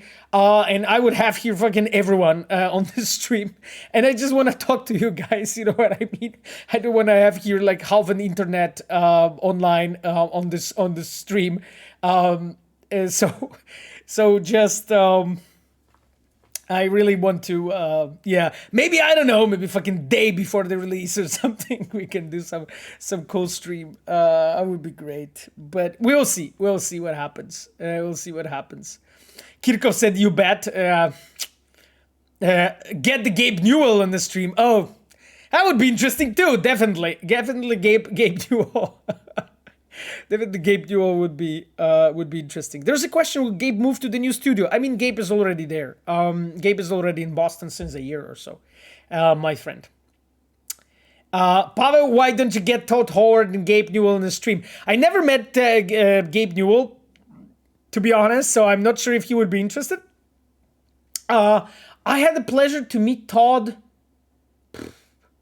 Was that couple years ago? Oh yes, I remember. I met Todd in 2019. No, 2018. Sorry, I met Todd in 2018 on the Cyberpunk. Like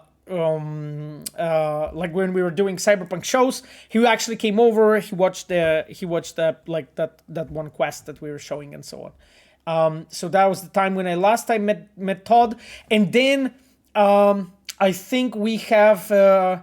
Because, like, I know that people actually from the team met him this last week, just, you know, randomly, just in a social situation. It wasn't, like, work-related in any way. It was just social meeting, but I haven't been there. I had a lot of shows and interviews, so I didn't have time for that stuff. But, you know, it is what it is. I'm thankful that I could be there and really, you know, talk to the journalists about the game. Kang 690 asks how to bank Panam on Cyberpunk. My chum, you go to YouTube and you just type that same thing that you typed here, Kang 690, and there is for sure a tutorial how to do that. So yes, my friend, this is how you do it. You know, I think you know, the search engine there still works. You can make it happen, my friend. Anyhow, yes, tutorial, some guidance. You know. Panam, Camille will not like it. I don't think Camille has much time for the stream today. He mentioned that he will be on and off the stream a bit. My chums, let's watch. They have, like you said, like different directions that are kind of pulling on them, and they're not very like linear. They're not like, okay, this is my one loyalty and motivation. There's multiple talking about things, characters, which makes them more relatable and makes them more human in this case.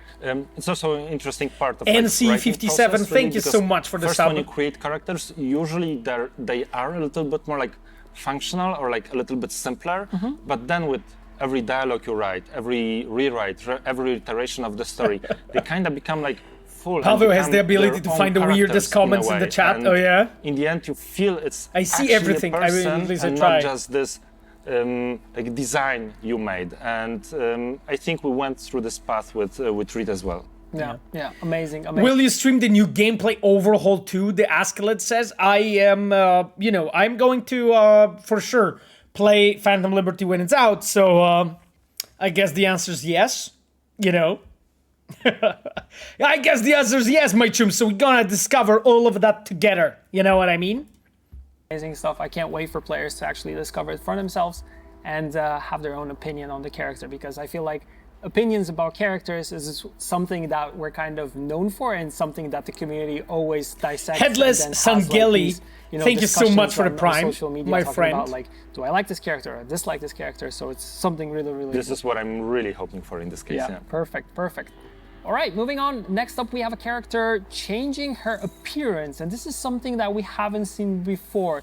Is this something just kind of playing into the spy genre, theme of the expansion? What I really love about games is that they are usually just much bigger than movies, just in terms of like pure runtime of hours to spend with it. And so you don't really want to spend all this time just like in just one approach, one angle to it. And spy thriller is a very like potent and rich genre you can take from different places. And there are like different fantasies to it. So you have this super agent fantasy, right, which is like Mission Impossible or James Bond, you know, cool gadgets, making use of them, being super cool and smooth and so on. And this, for example, would be, you know, aspect of this. But Yeah, I mean, I see a lot of comments about this, but my chums, I'm not gonna comment more on the mask and everything related to that, or Alex, or whatnot, because the thing is, like, whatever I say, it's gonna be too much of a spoiler. I'm sorry, my friends. So don't really want to talk about this, and break it for you in any way. Gutek asks about FF06B5. Will Phantom Liberty add some clues to it? I have no idea. I am not commenting on that. You will, I guess, find out. Is that the best word? Yes. I think so. Vohira90, thank you so much for the sub, my chum. You guys are the best. Illusiart, thank you so much for gifting subs. Ghastly and IOW Dusk, good subs for you. Please, my dears, use this icons, use this sweet Judy icon, and go for it, my friends. Within the limits of which you can discuss, can you validate that with the coming update, FF06B5 mystery will still be solvable, it's not going away, and it's not being detracted from? Jilly McGillers. Jilly McGillers. What I can say? I can say it's not going away. Yes. That's it. That's it. Nothing else. Okay? Nothing else. It's not going away. Nothing else. Whatever that is, whatever FF06B5 is, whatever it is, in any realm it exists. If it's a secret, or if it's not, or if it's an illusion, who knows? I can say it's not going away. Yes. FF06B5 is the biggest trolling from developers to us. I mean, who knows? Who knows? Who knows, my chummy? Who knows, my chummy? Oricon asks, says Pavel, on your earlier streams you mentioned how street cred is one of the things you wish you could have done better. Is the system among the things changed in Phantom Liberty? Nobody has mentioned that yet. Nobody has mentioned that yet. Well, I mean, unfortunately, then in this case, I probably can't talk about it, Oricon, because then it's under NDA,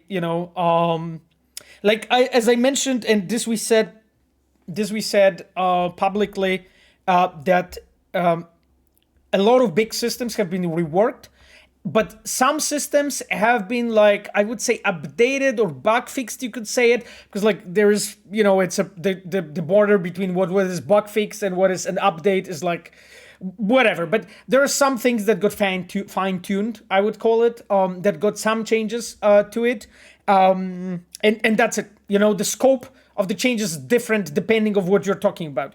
Some things are very deep and complete the reworks. Some things are just, I would say, a thing that we touched, in most cases in a meaningful way, but are not like complete reworks, but have been touched. And I wouldn't want to go more into this because, like, I don't want to confuse you guys, because, like, the thing is, to answer this really truthfully and correctly, I would really have to go system by system and really discuss exactly what was changed, how, why, and then is it a rework, is it an update, is it a backfix, what, you know what I mean? But in general, basically, we looked into everything. Really, I think we looked into everything, like, in general. It's just, like, do not expect loads of things everywhere, wherever you look. And that is Stealth Spell. Hello, Despina. So nice to see you. So my chums, Despina Netaki, maybe you heard about her. She is the one that was with me during so many of those interviews and shows that we have done in LA. Great to have you with us, Despina. Nice that you decided to come over. We are right now just watching some of the videos from Phantom Liberty. We watched the trailer already like 3-4 times. And right now we are watching Igor talk about the analyzing the trailer. We also got inspired by many other things. You can have different approaches. You can have this Born, which I personally really love this series, when it's just one man against the agency, against this power, trying to escape and outsmart them. you can have this fantasy from like Tinker Tailor Soldier Spy when you actually work for the agency, but it's this crazy intrigue of like, you know, lies and of super smart people trying to, you know, outsmart one another, and you just have to be, you know, the top dog in this case. There's the spy game, and first and foremost though, we tried to draw inspirations from actually real world, from books, interviews, reportages about real agents, real spy operations that happened all around the world. We always in our games try to create this like grounded base. So it's not just like a remix of another things you saw, a remix of a remix in a way, but there's something really true and relevant to it. And so in the end, you kind of try to end up with something that's both like cool and recognizable, but at the same time real and unique. Do you guys remember I was telling you a bit more in the past when we were talking about the culture of remix? The culture of remix is the situation when you're like creating something new out of something that was already remixed by someone. So let's say you take a spy story, and to tell a spy story, you get inspired by other spy stories. While what we are normally trying to do, we are actually reaching down to the sources. You know, we are reaching down to actual, like, life of actual spies, life of actual people who have been doing that kind of job before. And I'm not going to, like, mention who was the inspiration in some ways. Maybe post the release, we can do that, because there's plenty of interesting, I would say, real life spies. That in a way have been some inspirations, you know, or were like brought up during conversations and so on. So I think it's a really interesting thing that when you really want to create something unique, especially on the narrative level, but I think it applies to everything really, you just need to go down to a source rather than use something that was already remixed. Yes, Stealth, I'm really glad you're with us, Despina. And nice, I see you greeted everyone. That is great. Tinker Tailor Soldier Spy is such a tongue twister. Yeah, but it is. Yeah, it is. I know. I see Heart of Darkness inspiration. Oh, yeah, Pablo. Like, who knows? Who knows? Maybe there is something in what you're saying. Maybe there's something what you're saying. So yes. My chums, I'm so excited. Big toe, little toe set. That is nice that you're excited. My friend, just, hold your horses, because this is a church of skeptics, as we talked. We need to finish watching this video, by the way, because it will take us fucking a million years before we actually go back to playing the game, because I still want to play Cyberpunk today, my friends. So eventually today. But I still have like 7 videos that I want to watch with you. So yes, BBHUUF567. I love your guys' nicknames. They're so like intuitive to read. Hi, Bravo devs. Can you fix Project Launcher damage, please, since it's literally not working? I think we are aware of that, my friend. Also, to add stealth melee takedowns would be great. Also, more animations in the bars and restaurants. Flashlight for weapons and night vision. The size of some clothes is not accurate. Interesting. And I can see this skin where I'm not supposed to. Oh yeah, the poking breasts problem. Would be great to hear the music playing inside a car of when you're not inside a car. Yes. Some of those things are definitely things that we know about, my friend. That's as much as I can tell you. Thank you for your comment, Chumi. Thank you for your comment. Okay, Chums, this is very enjoyable. This is very enjoyable, but we need to, keep moving on and checking stuff out. And also the setting, right? Night City also is something, and actually Cyberpunk as a genre kind of plays into this, because the high tech and also kind of everything being kind of dark, it kind of plays to the whole thing. Plus, I also love this new studio that we have built actually for Phantom Liberty. So the space that you're seeing is a new studio that was built for this purpose. And adding the it's a real place. It's not like to it and actually building this green screen behind the guys. Yet different at the same time. Yeah, exactly. In the end, we want to end up with something new and unique and fresh, and like I'm always looking for something that hasn't been done before, and like, or maybe not in this way. And we try to put our own spin on this. We added even a little spice of that window is real. Well, 80s fabulous and Khaled. 90s, action movies. Not maybe which I think completely. make it a little bit more I said the dense room and is real. exciting. Not but what's behind the window. And yeah, because I hope it well. worked out. Last question and last clip that we're seeing, a character that we see appear quite a few times. Your throughout the favorite, video that we guys. just Your saw. favorite. Who is she? Because she seems like she's Your very favorite important to me. V and also to Solomon Reed in some sense. Yeah, exactly. The third, I would say, most important character in the story, next to Reed and V. We'll go into Somi in a second. Pablo said, Pablo, I am glad you get into account my advice I wrote article after the game's release about armor and the need to place it on cyberware. Oh, no problem, Pablo. We always listen to our players. You are obviously a main source of inspiration, so it's good you realized, So yes, that is it, my chum.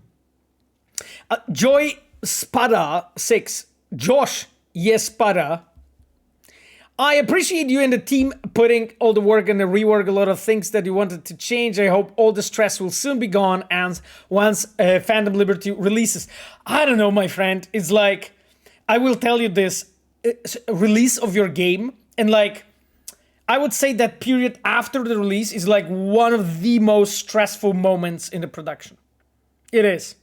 It's like always super stressful, because like even when your game is great, and even when it's getting like 10 out of 10 from everyone, and even when players love it, there are still some people that have issues that you didn't discover, right? There are like some weird problems, even like games that got like Game of the Years for like many years had that situation that on release there was like ton of problems here and there, and so on.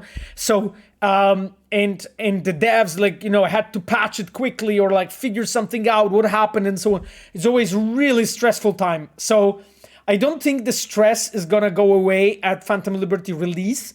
I think it's gonna go away maybe like a month after the release, maybe month after the release when everyone actually played it out, talked about it, started creating content, discussing things, choosing things, maybe replaying it, seeing different things. Then people will be like, I would say calmer maybe, and then people will start actually discussing what the game is, and whatnot and so on. I just hope for that moment to come earlier than later. But just the release itself is always just, it's always like a fucking nuclear bomb. So it's so stressful. There's just so many things going on. I don't really, I don't know, man. I don't really see it like as an end of stress. It will be maybe a beginning of ending period, Hope so. So yes. Yes.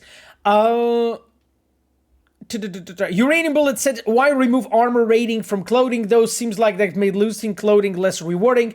Well, I mean, it makes it because then you can, it becomes a purely fashionable choice, Uranium Bullet. So it's not really not rewarding. It actually becomes even more. It's like you have it right now in Diablo 4, and it's actually so cool. Like the fact that they have like this wardrobe system that works pretty similarly to how it works in Phantom Liberty, in Cyberpunk in general. So I really like it like this. Wasn't the inclusion of transmog the solution for choosing the clothing style players? Well, yes, in a way it was, but it's just one of many solutions, right? You don't have to have one solution because like some players would want this over another. This is just seemed like oversimplification and step back. Feels bad, man. Uranium Bullet said. My chum, I would say just have slightly more trust, like we are trying to do it as well as we can, for you. And let's do it like this. Let's just see it, and when you play it and you experiment with it and you will be like, okay, now I know exactly how it works and why it's done and how all of the elements work together, and then we can talk. I think that will be the best, because like whatever I say here will be a oversimplification anyway, and you won't see the whole scope of how actually it works and how it is. So yes, I would say this. Fallout Boy 1996 wrote, "Get rid of Hanako ending." Oh, you don't like Hanako, my friend? Do you have a holiday booked after September? Nah, not really, my friend. Not really, my friend. I'm just waiting for having some time with Sapphire away, but that's it. I'm probably not going to end up taking like lots of time off. I need to move to US, so this is gonna take a bit of time, not probably like loads of it, but just a bit of time to just make sure that this is done. But I'm not really a guy who takes like lots of vacation or whatnot. If I'm not gonna spend it with Sapphire, then I don't really see point of just taking all that time off. So in a way, it all depends. It all depends. How much Sapphire will have time off. So that we can chill together. Let's keep watching, my dears. Personally, my favorite one, I think it's because she is just, for me at least, she feels so similar to V in certain ways. I always imagine that maybe in another universe, it could be actually V who's working for NUSA and Songbird being the street punk, really. And I hope players will perceive her, that was at least our goal, as kind of a mirror to V and to themselves, that by interacting with Songbirds, they will gain a new perspective on V's motivations, V's actions, V's goals. And it will just like make Songbird somehow interesting to them. But actually, you played the game, so like what was your take on her? Actually, it's one of the characters that I instantly fell in love with.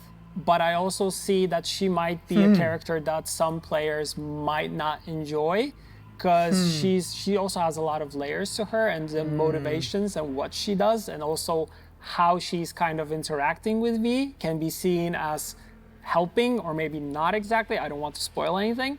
But yeah, she seems to be kind of like this divisive character. Yeah, and actually we had plenty of internal tests. Layers the onion. Not only onions have layers. Yes, good. In the studio playing the game. True. And we are asking people how they felt about different characters, and in regards to Songbird and actually many other characters. It was actually so cool when we did those like global playtests. Like some people were like, "Oh, I just sympathize with her so much. She's my kind of person," and others were like, "I absolutely don't understand her and like don't want to support her in any way." And I think it's great. Actually, I'm really happy about it because. Yeah, that's always our goal, really right? Good characters to just make you guys conflicted have to be about exactly characters. Always likable.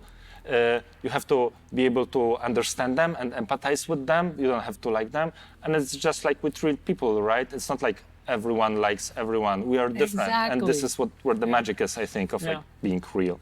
Yeah, that's something that we actually talked about before. Kavu said Songbird is literally me. Kavu, you're like an onion. They're human, like they have different motivations. Are you an onion? They're not, like we said previously, they're not linear. They have different things that are pulling them from different directions. And that's what makes it really, really cool. Yeah. Yep. Yeah. Igor, amazing stuff. Kavu has layers, much, exactly. For diving with me Polish into the onion. narrative part. Super interesting. It's really also good to know that you like when players are, not agreeing in terms of like who they like or dislike. So that's also very important. Thank you for joining us. I hope you enjoyed this exclusive deep dive into the official trailer. Did you guys enjoy it? More information coming about the expansion, so stay tuned to learn more. Boom. Awesome thing. I by the way love that new studio. Really well put together and so on. So it's really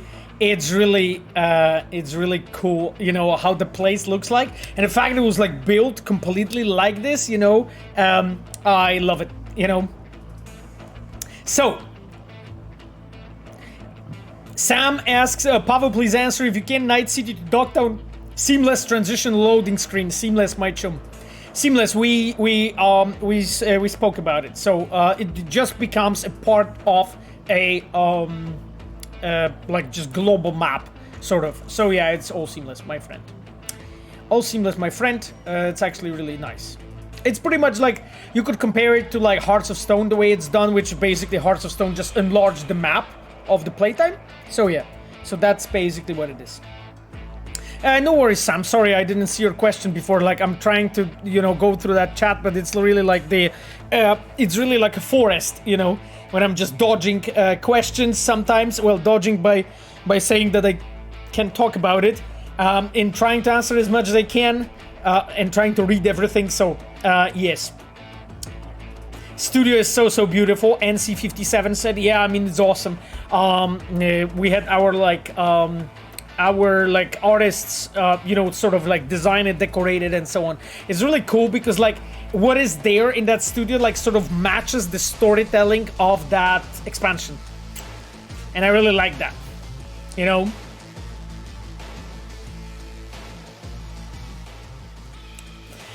Okay then, my dears, I think that right now we're gonna go into some other cool stuff that we are doing, and that is going to be the walk over the Dogtown and an interview with Keanu. Are guys ready?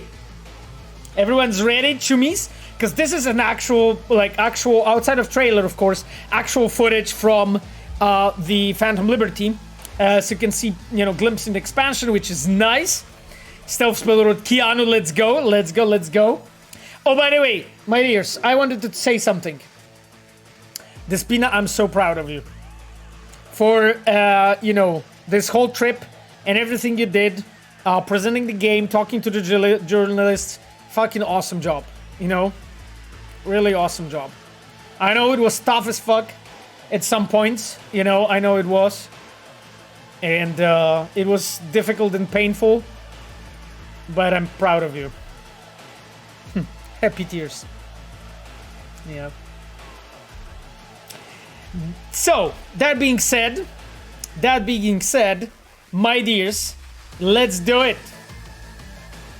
Let's do it, and let's switch to now the walk over the Dogtown.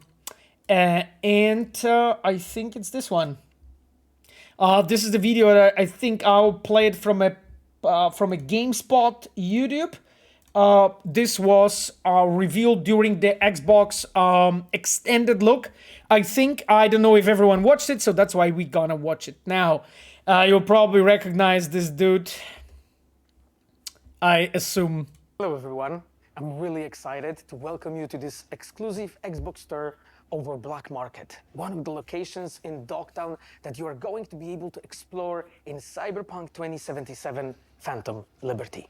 Damn! Who the fuck is that guy? Dogtown welcomes you with an open arms. Do you like my joke? Too tame? This is Black Market, a location where you as a player, as a mercenary, you can obtain unique cyberware and weapons. Two Pavos. That you cannot find anywhere in this world. Dogtown is a part of Night City, but has its own very distinct look and vibe. It's outside of the jurisdiction of NCPD, attracting all kinds of eccentrics and dangerous characters. Who's this handsome dude? This one? The one with no jaw? Big Break Bane? Anything like that on a non-maelstromer. You mean this? Ain't seen nothing yet. Check this out. Or this here.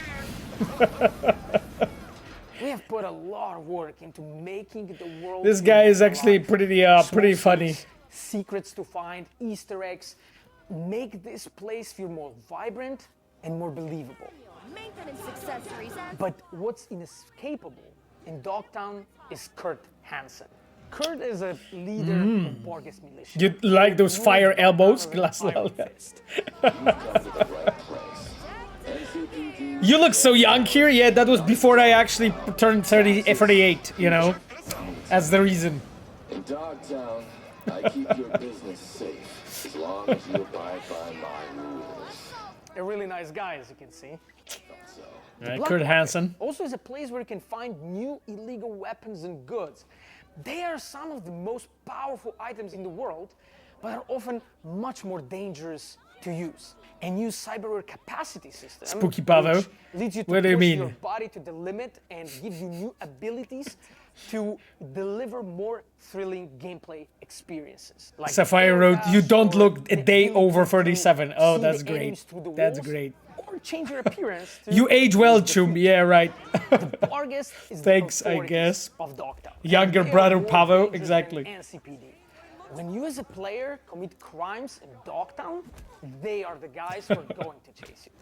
We have completely overhauled the police system.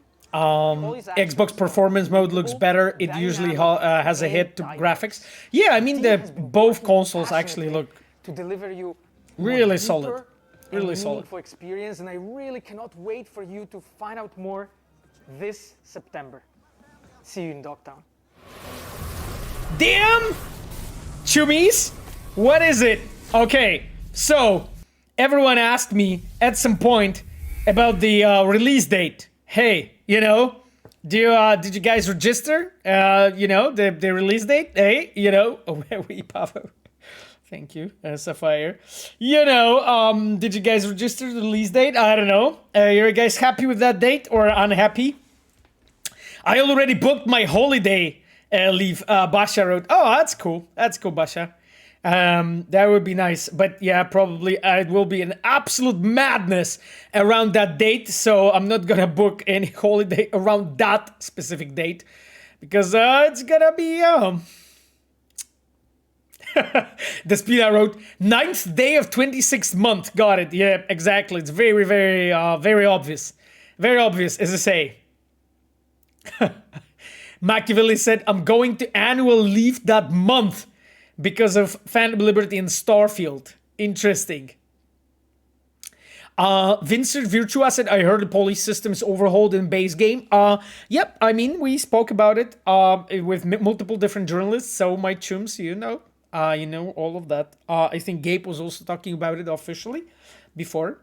So you know it. You know it. Pablo said, Pablo, I like the previous release, the better of the beginning of the year better, but if the game's better, that's okay. Oh, thanks, Pablo. Thanks, Pablo. Cool. Dogtown equals combat zone, right? Yeah, I mean, Igor was talking about it at the beginning of the video, right? So that is correct, Uranium Bullet. Can you correctly say how to say CDPR Polish way? CD Projekt Red. That is the correct way to say it. CD Projekt Red. CD Projekt Red. That is the correct way to say it. It's not CD Projekt Red, because it's a Centrum Dystrybucji Projekt Red. That's from where the name comes from, you know. So yeah, that's from where the name comes from, my friend. Papa, we're the bozos. We need Mike's favorite killer clown gang. Uranium Bullet says, I have no further comment about this. Uranium Bullet. No. Yeah, CD because it's Centrum Dystrybucji. Exactly, Basha. As you said it, I can see that you are a very knowledgeable person when it comes to history. In English, we are all saying it wrong, lol. Yeah, but whatever. And Seville asked FF06B5 hint. No hints. It says it's just way too enjoyable for you guys to discover it on your own. So you know what? It's what it is. You know, my chum. Do you feel some fame these days, Pavel? What do you mean? Like as a studio? Yeah, I mean, you know, like we are recognizable, fairly recognizable, and so on. So that's nice. So that's great, actually. That, you know, people are looking forward to our games. I like that. Sam said, wait, it's not compact disc Project Red. Yeah, well, I mean, that would work too. Some people even like Project with C. Illusiart said, yeah, actually, it is. It's Polish. Everyone says it wrong. Yeah. My hype for DLC, it's not a DLC, it's an expansion, Gabe 2017. Gabe, you troll. Gabe said my hype for DLC, it's expansion. So my hype for expansion just killed my will to play anything. I'm sorry, my friend. Play something else, you know. It will be all good. Pat Patrick Dotstar asks, will Phantom Liberty include improvements to path tracing? Patrick, I don't have much information about this, to be honest. I mean, I know some stuff, but I don't want to say it because I don't want to mislead you if any of the things I know is a bit incorrect. Because as you know, like I'm dealing with like all the narrative stuff and, you know, how the game is designed and whatnot. And, you know, all our releases and patches and whatnot. Those are all the things I do and everything related quests, open world cinematics. Those are my spheres. Path tracing is not really there. So I am not too knowledgeable about the matter. And I don't want to mislead you, my friend. Hope there's a cool hoverboard skate park in Dogtown. Oh, Jesus. Sure. It's pronounced Projekt, Korpiok said. Yes, it's pronounced Projekt. That's correct. I really hope for shimmering will be gone during the calls. The shimmering. Oh, you mean the shimmering during the the path tracing? You mean on the path tracing? If that's the case, then I hope so as well, my friend. No path tracing for expansion? What do you mean? No. No. Path tracing is in Cyberpunk, and you know, even the trailer, I think, has at least some shots with path tracing, so should be good. My friends, there is an infinite sea of comments, so I think we're gonna keep moving. What graphic cards do you use? I have 2080 Ti, my friend. You can check it in my specs page on Twitch. My friends, we need to keep moving. We need to keep moving because we won't even see those videos till the end of the stream. I really love it. You know, I love, by the way, I just want to stop this. I really love our key art, you know, like this new thing. You know, I also really like, you know, I think it was Basha, so Krushwitz and like a few other people started posting like the reworks of their own Vs in that pose with that logo. That's so cool. That was actually so sick. I love that. Yeah, the new cover art is dope. I'm glad you're right. The red looks way too good. Oh yeah. Yeah. That is cool. I agree. That is cool. I agree. Okay. Machiavelli asks, I love Militech. Is their involvement going to be big in the expansion? I mean, Machiavelli, that's story spoiler too. Because in the main game, they are pretty sidelined. And also, as we know, Myers is a Militech veteran, old Militech CEO. If Militech is going to get involved, I think Blackhand should be at least mentioned. Isn't it? I don't know. You know, about impeccable logic. Machiavelli, definitely. But is that if that has anything to do with the truth? I cannot say anything because this is those are story spoilers to me. So nope, no commenting on that. I'm sorry. Red background looks nicer than yellow, to be honest. I mean, I'm glad you guys like it. I mean, I have to say I just got used to this yellow so much, you know, honestly. So for me, it's just a lot of memories too, you know, and so on. Let's watch. We're not done talking about CD Projekt Red's next dive into the story between V and Johnny just yet. Yeah. In fact, we're here with the voice and stylings of Johnny Silverhand, Keanu Reeves himself. Welcome. Thank you. It's a pleasure to be here. Likewise. Well, Phantom Liberty introduces us to an entirely new location in Night City. It's called Dogtown. Keanu it's devastated place, knows about the topic. Controlled by a militia. But I think you know more about it than I do. So how would you describe it to players? He actually does know more. It has its own kind of levels to it, and I think Dogtown is kind of going down to a darker Oricon, I felt bad for Keanu in this interview. Why? Because like he was being grilled for like information. It has a tension to it and this undercurrent of kind of violence, you know, like, and struggle, you know.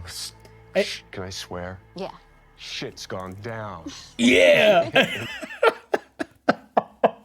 When I like saw it on like the footage of this interview,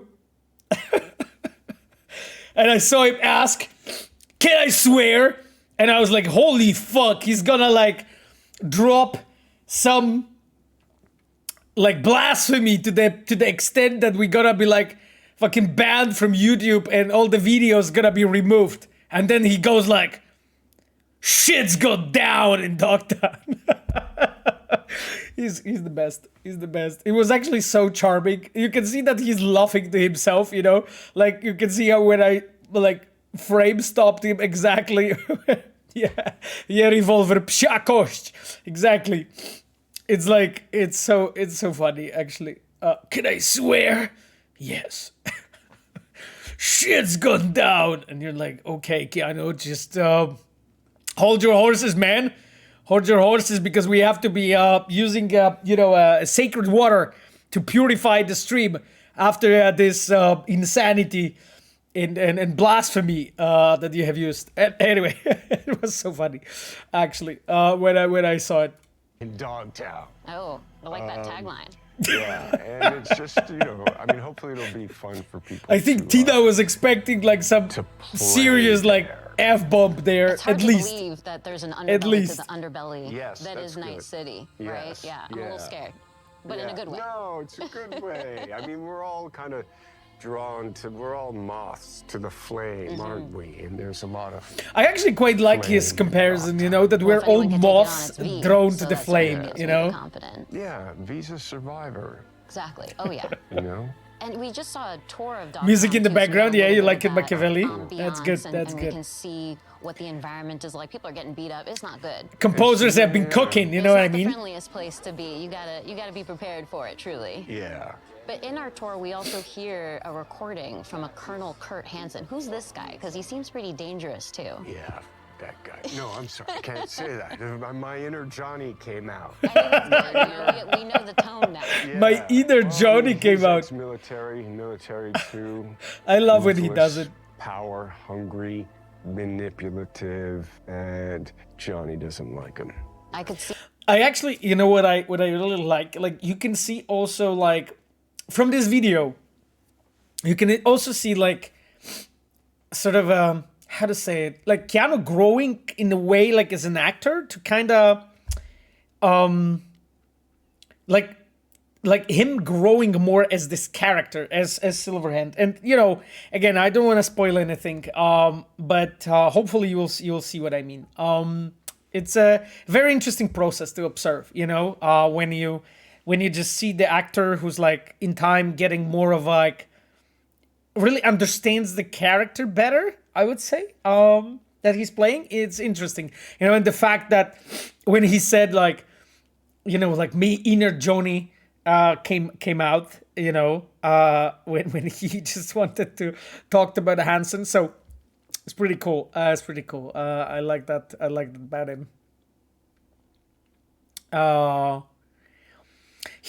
Machiavelli said he's not just playing his roles, but he's also understanding the world he is in and embracing Johnny so much. Yeah, and you can kind of feel it. I don't wanna touch any more of this topic because not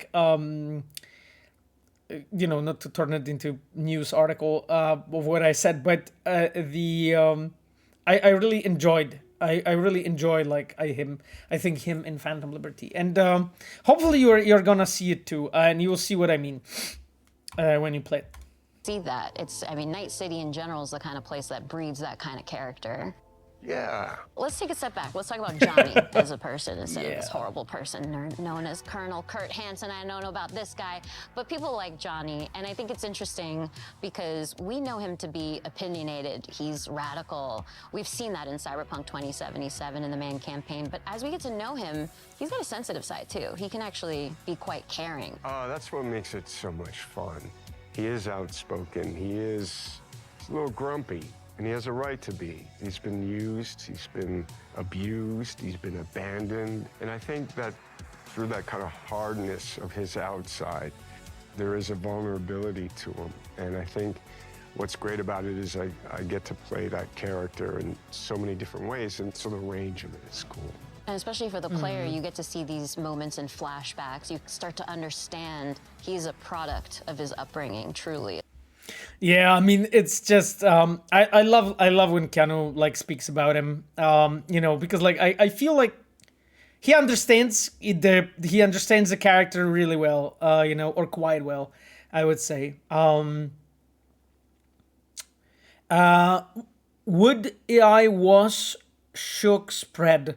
Would I was shock spread asks, allegedly Keanu asked for double the amount of lines that he was originally given. Is that true? Is it that's dedication, lol? I mean, so I don't know how much I can reveal actually from it, but what I can say is like,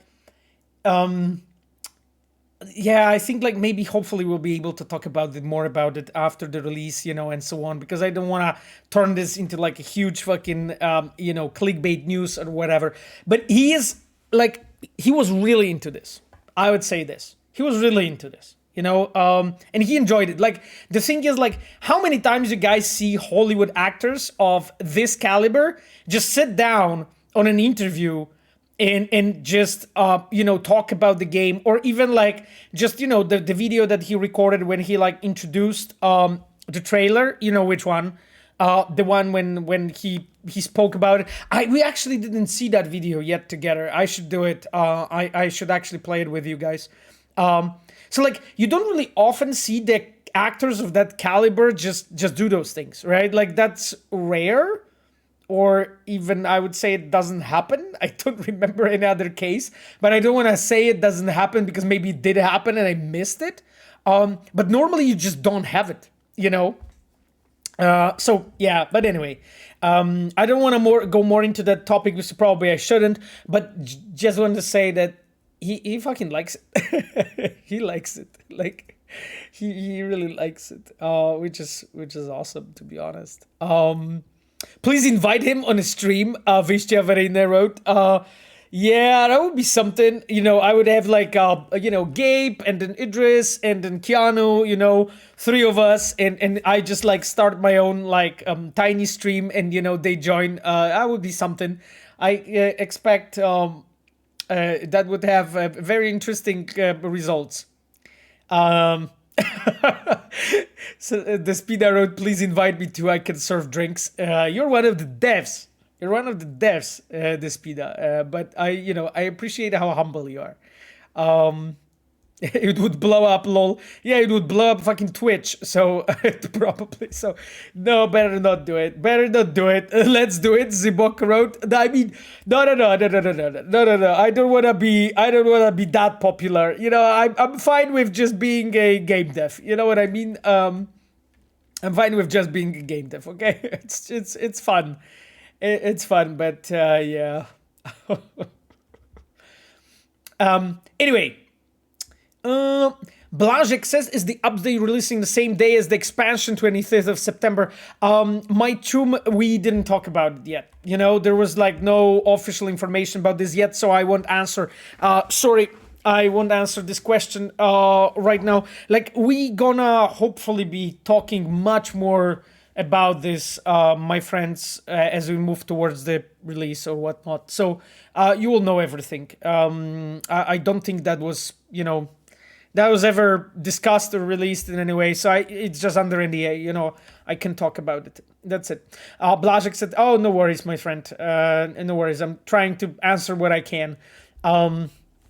Glister says, Cyberpunk is one of my favorite games of all time. Thank you for all your hard work. Hey, no problem, man. Like, I mean, seriously, I'm just, you know, it's not only...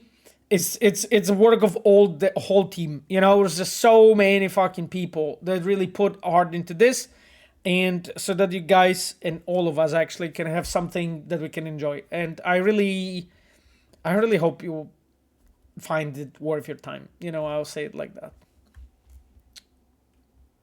Hey, did you not have time to finish up the skill up system until now? Avi Breast says, well, it depends, you know, like we decided to change some meaningful things, you know, in it, my friend. So it's not a matter of finishing it up. It's just a matter of being, I would say, self-conscious and critical about our own work and realizing that we want to do it slightly differently, you know. So like finishing up is one thing because like, yeah, I definitely think like what's what's right now in a game on 1.62 is finished, you know, but we just wanted to go different direction, you know, and this is just for you guys so that the game can be better, you know. That's it.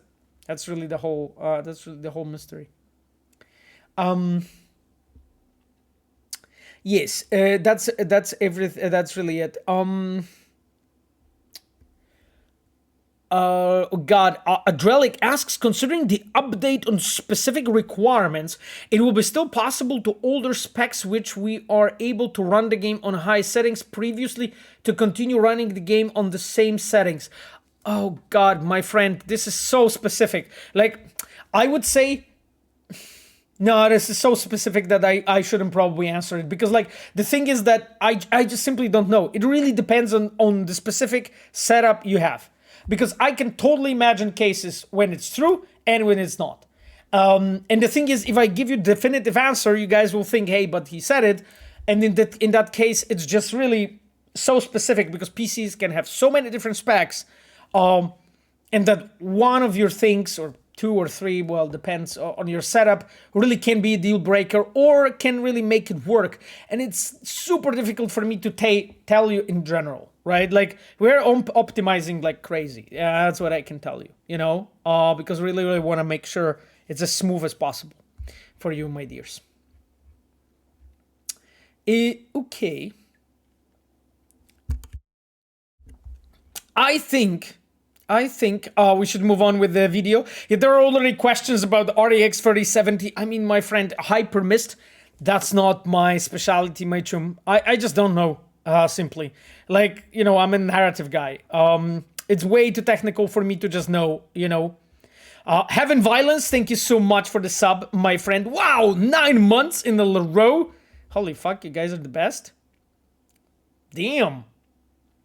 That is great. Okay, I think that we should just move on with the sorry, my nose is itching me. I think we should just move on with the video. What do you guys think? And then, you know, I can go jump again to the questions. Of his surrounding. Well, let's not get carried away. I mean, we could start talking about nature and nurture. I'm sorry, I keep dropping into Johnny, but yeah, I like his anger. I like his passion. I like what he stands for. He's really just looking for a fair shot, and I love that he's kind of going through music, that there's an artist side to him, and you know, I got some great speeches. There's all these moments with Johnny where a tiny little thing, you know, elicits this really fun response. You can flip him off and he double birds you back. Like, I love those kind of moments. Or rock. I think another interesting lens of looking at him as we get into Phantom Liberty is his dynamic with Solomon Reed. So what can you tell me about Johnny's relationship with Idris Elba's character? I think Solomon has some things in common with Johnny in the sense of the military, the sense of being used, abused. You know, it's in the title, right? They're fighting for a liberty. You know, Solomon's kind of trying to reclaim his life, you know, and Johnny's doing the same thing. I love listening to him talk, actually. 2077, so it might start off as revenge, and it might end as revenge, but I think sometimes he feels like he's lashing out at the wind, you know? And I think Solomon has been living out in the kind of the desert of his life, right? Kind of hiding and harboring. Yeah. But I think he also has that kind Keanu of soft and and Idris. side to him as well. Yeah. So as somebody who's very familiar with thrillers, because you've starred in a few. This is so fucking awesome. I actually, like, this is probably one of the cooler, like, materials we've made about the game. Honestly, you know, so good. Do you feel like a Hollywood writer? PavoConf 5A5 says, I mean, you know, first of all, I'm not really a writer, you know, like, sure, because I'm a quest designer and I write stories in a way, maybe, but no, I don't think, like, feel like a Hollywood writer. I feel like a game designer, yeah. And I find this like, I think this is a high praise enough for me. I don't have to feel like a Hollywood writer. You know what I mean, Conf? I really feel that this is enough, you know, being a game designer in and making like AAA games for people like you know, for a great audience like you, is enough for me, to be honest. I just want to make better stuff, you know, for you. And I just hope that, you know, in Phantom Liberty, you will see what I mean by that. Because like, I'm curious what you guys will say, you know, after the release, when we'll just look at the game, play it, you know, deeply as you always do, because like you wouldn't be in this stream if you wouldn't be interested in the game, right? So when you just play the game and look at it really deeply and think about what I was talking to you about, and tell me what you think and analyze, you know, what I was telling you. And I'm just really curious, you know, to hear your opinions. You know, probably there will be people that won't like it. You know, I'm sure there will be, because like you can produce like fucking the biggest blockbuster ever, and there will be a person that won't like it just because others like it, right? And like I'm very self-conscious of the fact that there's just no way this is like making everyone happy. But it's like, if I can make like maybe 7 or 8 people out of 10 people, maybe 9 people out of 10 people happy with what they played and what they saw, that would be awesome, you know? And maybe it can be more, you know? Maybe it can be actually sometimes even 10 people out of 10 people be happy about this. That would be great, you know? But I'm very conscious that, you know, there's just no work of art, you know, that can make everyone satisfied and happy of just what you make. That's how it is, you know, of being a creator. But I just hope that you guys will look into it and will be like, yeah, I know what he meant, you know. I know what he meant when he said that they just want to have a fair shot on just making it right, you know. And we'll see. I guess we'll see, you know. Like I remember months of you guys grilling me like fucking so badly. You were grilling me so badly. You're getting ammo, Pavo. Thanks, Julian. That was exactly what I was going for. You were grilling me so badly for like so many weeks, and I kept thinking about what we were doing.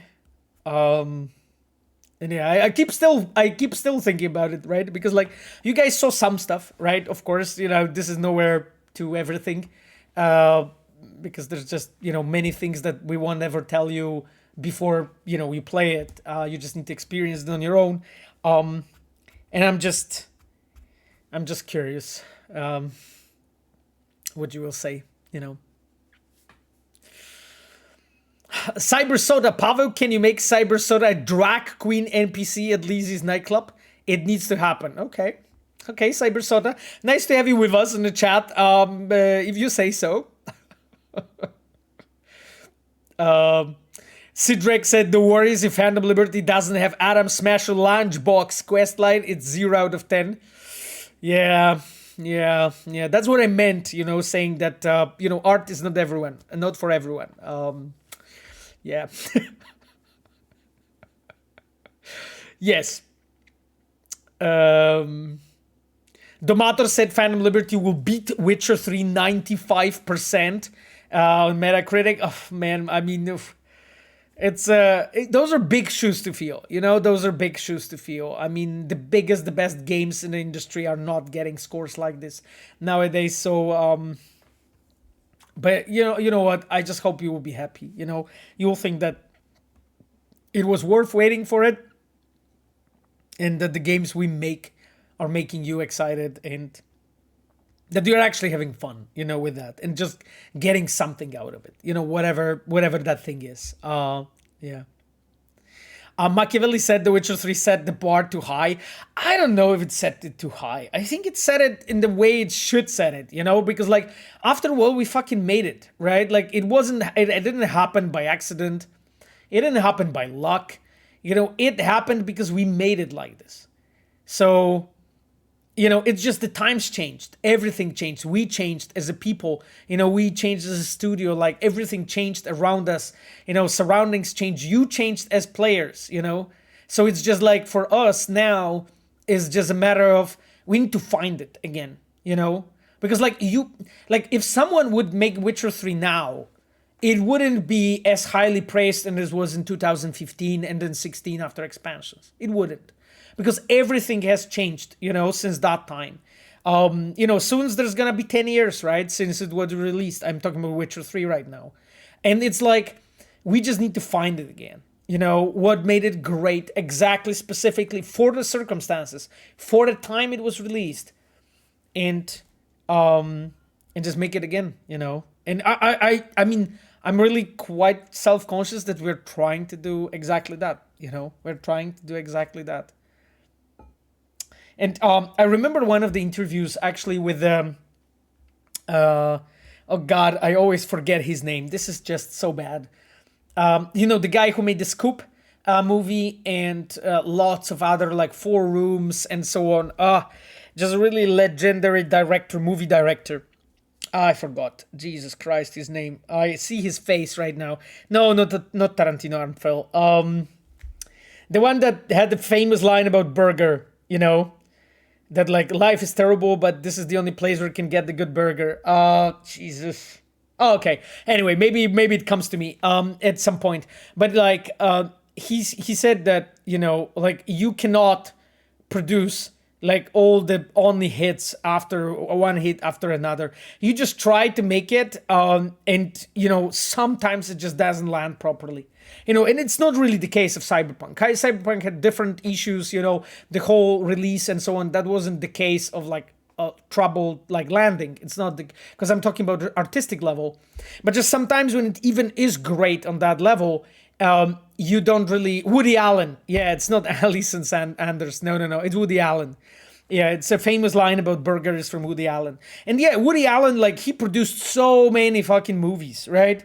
And the thing is, like, just some of them just didn't land well, And as an artist, you're like, yeah, because, like, it's not that Woody Allen, like, forgot how to make great movies, right? Like, he didn't.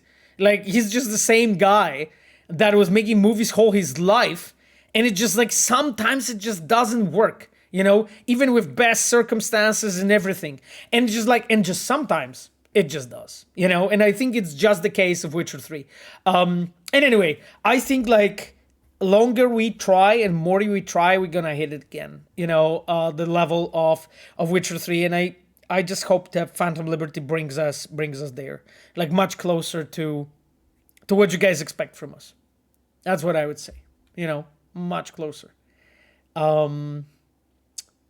Yeah.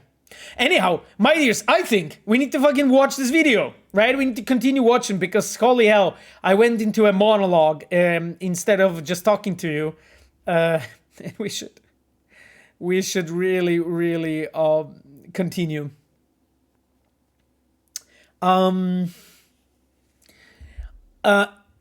Jaffarelli asks, would design philosophy govern the ability skills rework?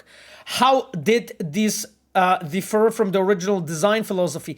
My friend, I mean, I don't think we have talked about it like a lot outside of just Gabe mentioning a few times that we just want to make sure that we've managed to give the player an option to fulfill the fantasy, in a way fulfill the promise that the game gives you when you are going to be the cyberpunk in this dystopian world. And I think this is really the most important governing thing that I can mention here. I don't want to say more about it because it wasn't revealed. I don't think so. So I don't want to go much into detail on this case, my friend. Did you have any doubts when you decided to go into game dev? Science fiction person asks. No, I didn't really. It's just like what I like to do. So, like I thought it would be a cool life path for me.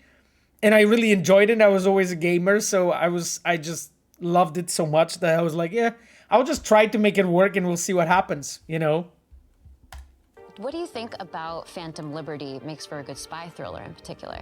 Oh. The quest to understand what's going on. So, and the kind of scavenger hunt of information the mystery, the double crossing, what is true, what's fiction, what can you count on, you can't count on anything. That is really kind of amplified.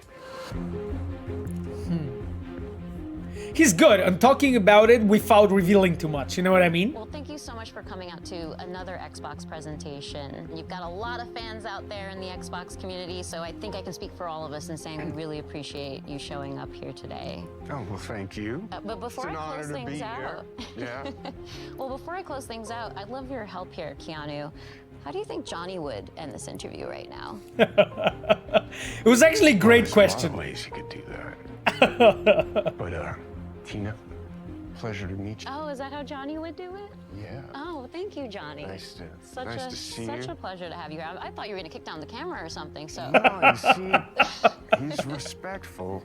You know, you're a good egg. Oh, thank you. You too. Yeah. And I'll see you out there again soon. It was actually so cool. You know, it was actually so fucking cool. I have to tell you. Where is? Let me actually check it because I wanted to actually show you guys even more stuff. But what the fuck is this? Just like lets the music play. The man did not break. Good egg. Exactly. You're a good egg. Yeah. How do we play this if we already completed the game? We'll just leave Hanako hanging for eternity. Exactly, leave Hanako hanging. We mentioned it, my chum, that it's basically as Hearts of Stone, my friend. So it basically happens through, it's like an additional branch during Cyberpunk 2077. That's it. So if you like finish the game and you like beat it, yeah, well, that's, you know, it's not happening after, you know, it's happening during Cyberpunk. My friend. How do you react when someone on the internet accuses you that what you say is a matter of PR training, not your real thoughts? I mean, Revolver, first of all, I always try to give my real thoughts, you know? What the PR training is supposed to do, is supposed to trying to provide you with, is try to stop, you know, from all kinds of scandals and catastrophes that you can cause by just saying, like, random silly shit, you know? So I would say, like, in most cases, that training is actually pretty beneficial. But that being said, I mean, I really try to, like, not to give you guys PR stuff, but I'm really trying to give you what I think. And I think that's always the best solution, you know? And that's always, like, that's the way how you can, well, I mean, look truthful in interviews. You just need to be truthful, in a way. And I always try to do that. Like, that's always my thing. So, for instance, like, even when I know, like, what I can say about given topics, I always try to say it my way, you know, the way what I think, you know, for the given topic and so on. So that's what I do, you know. Is that a good way to go about it? I don't know, maybe. I don't know, maybe, you know, maybe it is. I just wanted to show you the whole thing from Xbox.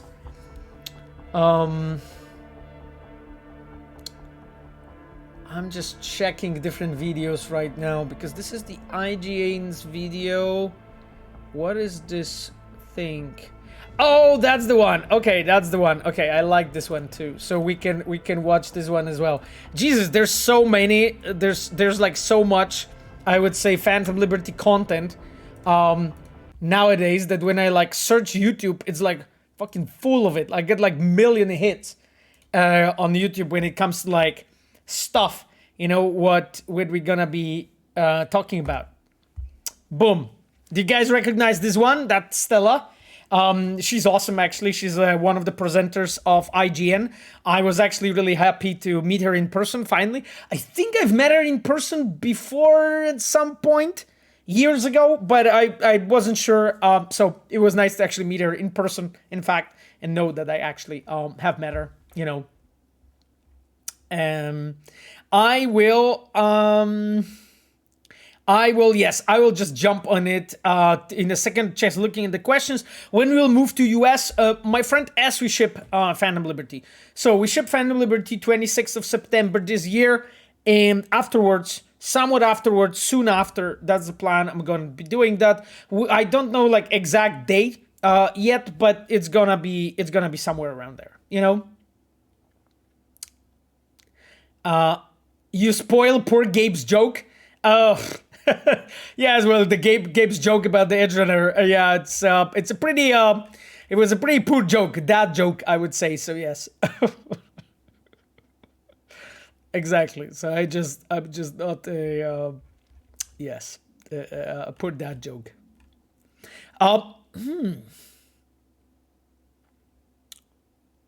Xil919L says, is there a chance that the cancelled expansion will be uncancelled as a result of great sales reaction to Phantom Liberty? I mean, you know, like we keep saying that this is just one and only expansion. I mean, I don't know, my chum, like, I don't think so. Like, it's just, you know, this is what the plans are currently, and, you know, we kept saying that this is the only expansion, so I think it's gonna be the only expansion, my friend. You know, that's what it is, you know. But we put a lot of work into it, and I hope you're gonna be happy with it, you know. Yeah. A Mosaic Frog asks, was hiring in the US might try my luck. It has started when it comes to, like, top positions. So, like, director level people. Director level people, maybe lead level. I don't think even lead level at this point. So, like, director level people at this point. Mosaic Frog has started. So yeah, but you can always send us your CV on spontaneous application for the Orion project. And yeah, I think it's a good decision, you know. Sirius says, yo, Pavel, I've probably spammed this 37 times. Seriously? Serious, I see it first time, this comment. But I wish that 1.7 was able to sit on my chair and bench around Night City to chill and immerse myself in the world. Sometimes I want to take in the beauty of Night City. Yeah, Chumi, I know what you mean. I understand it. Any cool updates or plans for a red mod? Yuganson says, yeah, we know that you guys want it, but I have nothing to share yet at this topic, you know, exactly what's gonna be and how it's gonna be and what will happen and if it will happen.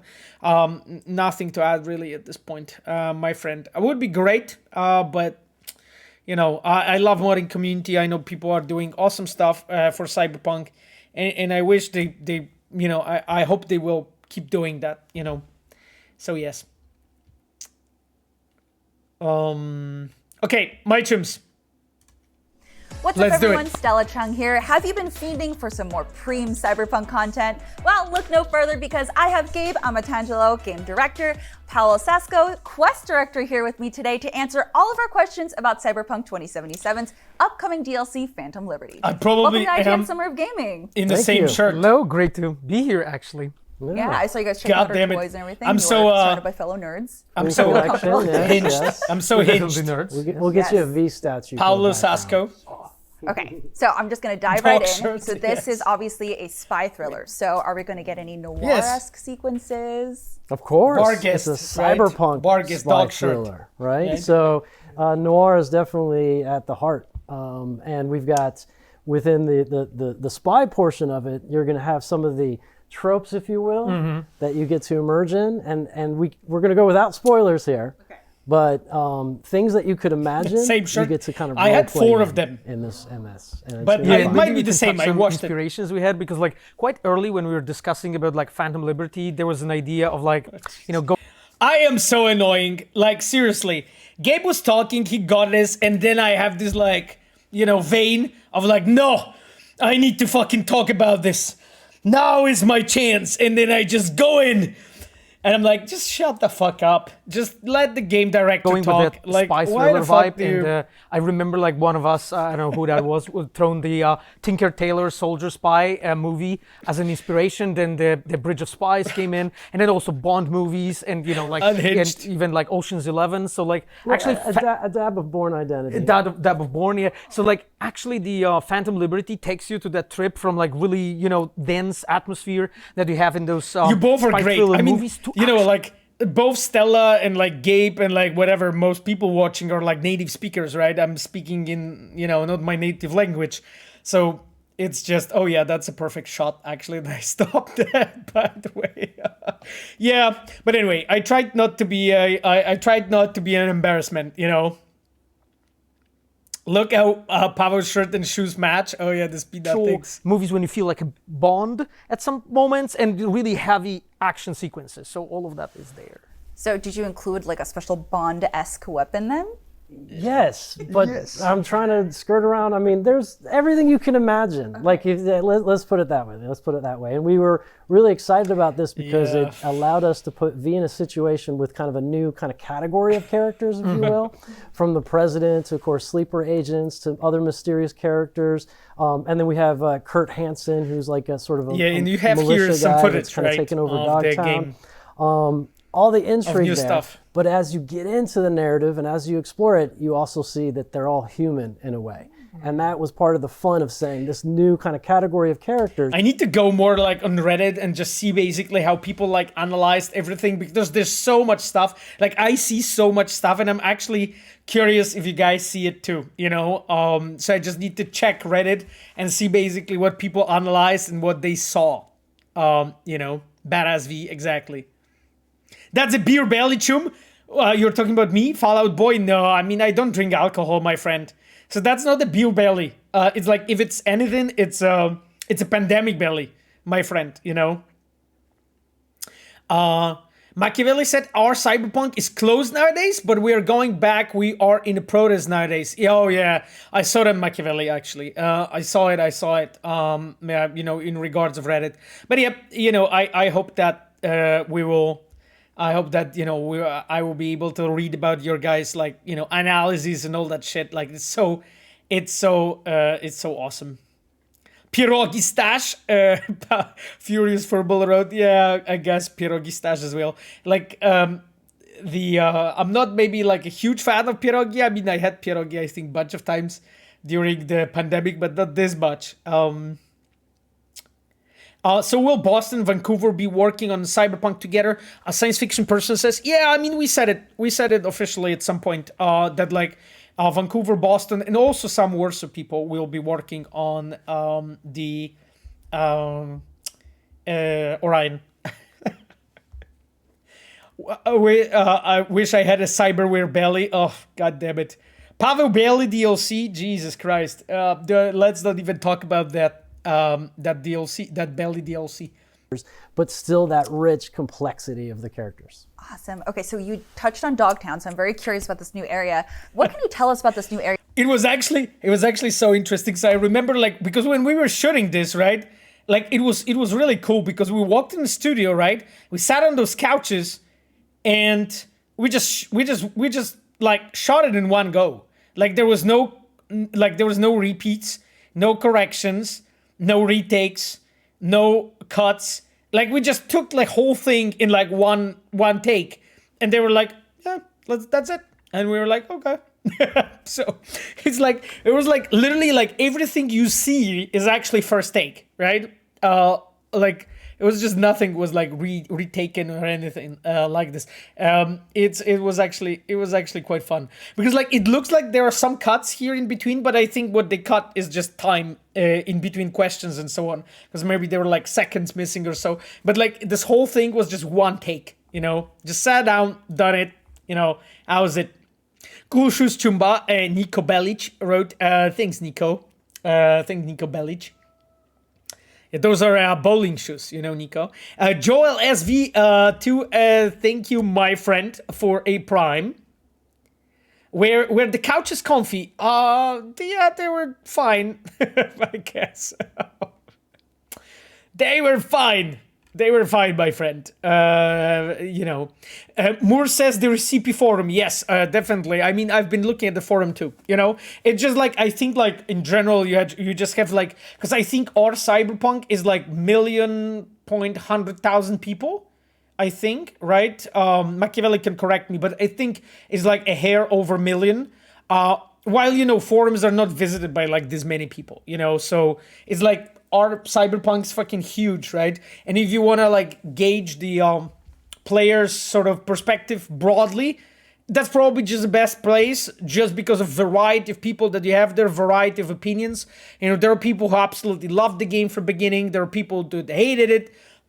You know, there are people that are on the fence. You know, there are people that never tried it. You know, so all kinds of like a mix. You know, while you're on the forums, you mostly have just fans. I would say mostly, right? You just mostly have people who are like played it probably and so on. I'm not saying it on Reddit you don't, but I think I find it's probably a bit more how to say it, not so homogenic. You know, that composition. So there's just different kinds of people there. So yeah. What was the most expensive quest to make in Cyberpunk? Science fiction person asks. Fuck. The most expensive. I think it's gonna be Parade.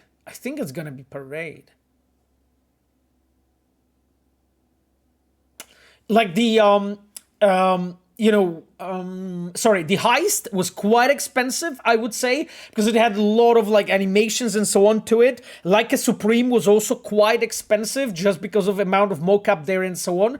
But I would say Parade is probably the most expensive one of all of them, I would say. I mean, but honestly, like there's some expensive shit in that game. So quite difficult to tell you like right away. I would have to like sit down with Excel and check it. But I think Parade is out there. Parade, the heist, like a Supreme, those are for sure like somewhere at the top when it comes to costs. I think Pyramid Song fairly expensive too, but I think it would be still below those. So yeah, I think those are like those are like probably the most expensive. Like I think also like super expensive was everything surrounding Basilisk. So the Panzer, everything surrounding that and the whole Nomad storyline, but specifically around the Panzer, because Panzer was just completely custom vehicles. Sorry. So this one is also quite expensive when it comes to everything really, just production costs. Bombo Papa wrote, thank you for Ukrainian localization. Thank you, Chumi. Great that you're here with us. Furious Furball says that the Progress store is still down. Yeah, I know, my friend. I think it's just work is ongoing, you know. Area Dogtown, and how many new events or gigs we can find there? Oh, there's a bunch. So yeah, so Kurt Hansen sort of defected from Noosa after the war. And he sees the opportunity to control this section adjacent to Night City, now called Dogtown. One of his exploits is weapons dealing. So there's going to be some weapons trading and dealing and stuff like that happen there. But that's not the sort of main story. It's just kind of there's this layer of activity and agency in the world that happens with or without V. I love so it feels very alive when he explains and you can interact and intersect it. Yeah, precisely. Okay, I just stopped it because now the cringe guy started talking. But like actually, Gabe has this thing that he's able to like speak about the design in a very analytical way. But then he's also able to like go in and sort of like look at it from a player's perspective in a way and be able to like tell you what's like exciting in that design, which is really fucking cool, you know, like that ability to be able to jump from perspective of like, yeah, now I explain it to the designers, now we talk technicalities, or now we talk for the players, like how the player's perspective looks like. Very good skill. I hope to learn that in time. We end up like with Gabe actually going over the open world really like and trying to think like how to revitalize it in a way, you know, what we could actually add, you know, to make it really feel alive, you know. And there's plenty actually that goes around, you know, V and happens around you in Dogtown, but also in the Night City. Awesome. So what sort of area is the Pacifica combat zone? Damn, and I probably said too much. I mean, it was the site of conflict, the Unification War, and you see some of the kind of after effects of it there. But again, it got seized control by this sort of military leader, and it feels very oppressive. It's very different.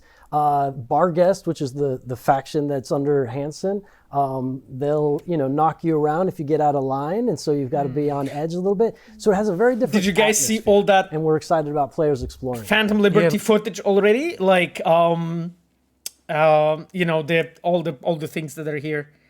I hope you did. It seems like Cyber is using the stamina bar more, Uranian Bullet said.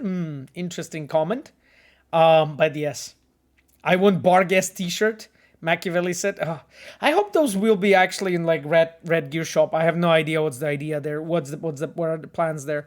Where I can get the same t-shirt. Cito Chrome asks, yeah, same question as Machiavelli. I have no idea, to be honest. Like, I hope it will be in a gear shop, but you know, besides, this is the team variant, right? This is the team variant, my friend. So to get the team variant, you need to, you know, go to the Pregrad jobs and apply, you know. Science fiction person is, was BARGHEST, which one reference is just coincidence? No. It's not a coincidence, of course. Like, I mean, we don't do random shit like this. You know what I mean? Science fiction person. It's just, doesn't it look too big to be a coincidence? I think it is too big to be a coincidence. Pablo said, yes, one person on Reddit posted a full uncut gameplay, but a post was taken down later. Interesting. Yeah, bro, because probably it was just considered a leak, you know. I guess it was probably considered a leak, and maybe it was obtained in a, well, not the right way. I don't know. I don't want to go into speculation here what happened there, but yes. Oricon, I see you're asking about the Croatian subtitles. I mean, my chum, I have no idea, to be honest, you know. I definitely don't, you know, it's not me who's taking those decisions. I actually don't know specifically, like, how big is the Croatian market, you know, how many players we have in Croatian. That would be definitely something for our, like, business development team to analyze. I frankly have, you know, no information about it. You probably know more about that than me. To be honest, you know, how big is the Croatian market? And if it really, like, you know, if there's just enough players to that would like to play it, you know, with the Croatian not voice acting, even just translation. Yeah. Revolver asks, by the way, how does the introduction of experienced dev like Gabe looks like in the production of your games? Did you have to spend some time exploring Cyberpunk lore before starting work on the expansion? Well, I mean, Revolver, so those are like slightly two different topics, right? Because, like, first of all, Gabe was introduced to the studio. I think he will be soon 3 years in the studio. So I think, like, because he started just before the release of the game, I believe so. I don't want to misinform you here, but I believe he's like soon 3 years in the studio. So, like, he was included in like the leadership long time ago in a way, but of course hasn't been a game director till the release of Cyberpunk. Then and the second part of your question was you know, have we done any research? And the answer is yes. I mean, of course, at the very beginning of work on expansion, there was like a lot of research done on many different levels, you know, from the lore itself and, you know, I would say the combat zone / Dogtown to actual like weapons to cyberware. All of that stuff, you know, has been done.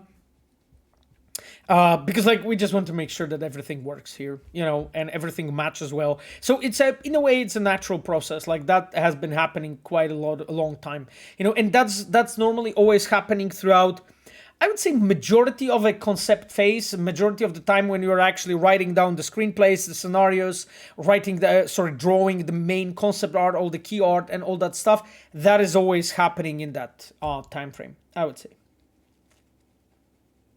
You probably played vehicle combat. How does it feel? Can we see combat sequences gameplay soon? Machiavelli says. Chumi, I can't tell you anything about this. What I can tell you, yes, I absolutely, of course, fucking played it. I played it a lot. Like a lot of it. My personal opinion, it's okay. Okay? I think it's quite okay. I'm not gonna hype you. I'm not gonna hype you, my friend, about this. I think it's fine. You know, it's fucking okay. Yeah, I think it's okay. I don't know if it's a fucking okay, but it's there. It's there. I see that we have Neon with us. Hello, Neon. Nice to have you, my friend. I watch all of your videos. I think about Phantom Liberty. I think all of them, unless you release like something today and I didn't see it. But I watched everything. I think you did. Well. I also watched other YouTubers, of course, but you know, I definitely watched everything you posted. I think it was like 3 or 4 videos now. I think 4 was videos you made like in the last couple of weeks. So yeah, it was fun. It was fun. Outsider says next article CDPR dev says Cyberpunk vehicle combat is just okay. It's yeah, it's okay. It's okay. Exactly, it's okay. Guys, let's move on with watching this interview.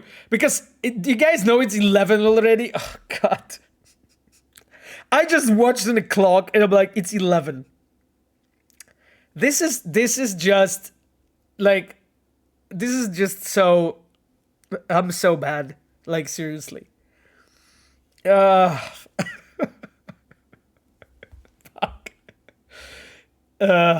Okay. Anyway, well, I mean, Pavel got to bed soon. Big brain. Sorry, Brig Bane. I'm definitely not going to sleep this early, but we have like 30 more minutes of stream left. I am so bad. Like literally the title of the stream is Quest Director doesn't talk about Cyberpunk Phantom Liberty. How did it go? How did it go? Did I talk much about it? I don't know. I tried not to. You know, I'm doing my best. Reverse psychology. No one will know. Okay. Clean beat team. Yeah, no one will know. I know. Fucking no one will spot it on Twitter. Oh, sorry, on Twitch and on YouTube. Yeah, I know. It's so sneaky. It's incredibly sneaky. You get an order for trying your best. Yeah. Okay. Anyway. Bridgkins says, damn, that just turned in. That no worries, Bridgkins. You will be able to see VOD or like on the YouTube. Sorry, I just laughed. Anyway, who designed and wrote Land of the Thousand Fables, Quests, and Blood and Wine? Philipp Weber, narrative director of Polaris Projects of New Witcher. It's one of my favorite quests from you guys. I'm glad, Navarro.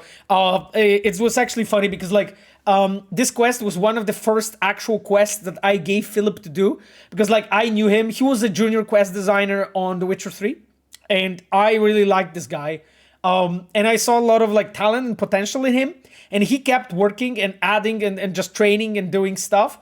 And I saw like a lot of potential in this guy. And I was like, at the moment when I became a lead of the team, so at the beginning of Hearts of Stone, I was like, Philip, you're getting a main quest. And he fucking didn't disappoint. He didn't disappoint. He went like full on, really like invested so much time, so much energy, so much thought into this. Loved what he pulled off and yeah. Note Philip acing it with his first quest. Not sure what you mean, Despina. Sorry if you can rephrase what you said. But yeah, that was like first main quest Philip had, and in the same time he was also working on a side quest of a Smithed Knight, so a story of Vivienne. I think those were like this was like his main quest and his first side quest. Those two for Blood and Wine. So yes. Oh, yeah, Stealth said, I mean, he already did amazing with his first quest. Yeah, absolutely. Absolutely. I mean, he did a lot of training, right? Because he was a modder before. He did the Likaon mod for Witcher 2. And then he was doing communities and he was just learning stuff, you know. He was doing a lot of Easter eggs for Witcher 3 and so on. And he was just getting better and better and better, slowly and just training. You know, throughout Witcher 3, I think Witcher 3 was more like a gym for Philip. So he was just training to get better. And then after, like, I think 4 years on Witcher 3, he was ready to take on his first stuff. Because, like, I think for Hearts of Stone, Philip only did communities again. I think it was communities mostly. But then he went into both side quests and main quest for Blood and Wine.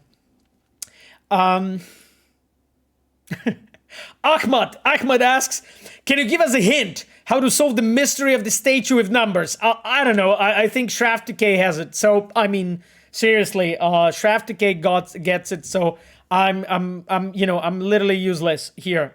So I will leave it to you guys to discover. Yes. Yes.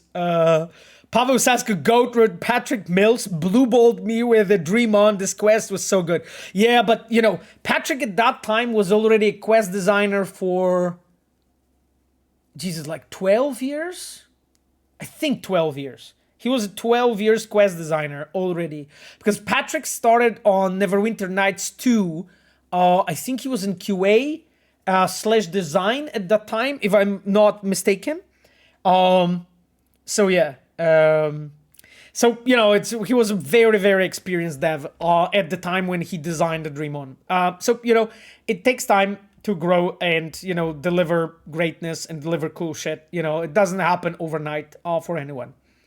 My friends, we need to, because Gabe is smiling, which is nice. Smiling Gabe is always good, but let's continue watching. Like when designing Dogtown, we were looking for ways, how to make it like fit the game.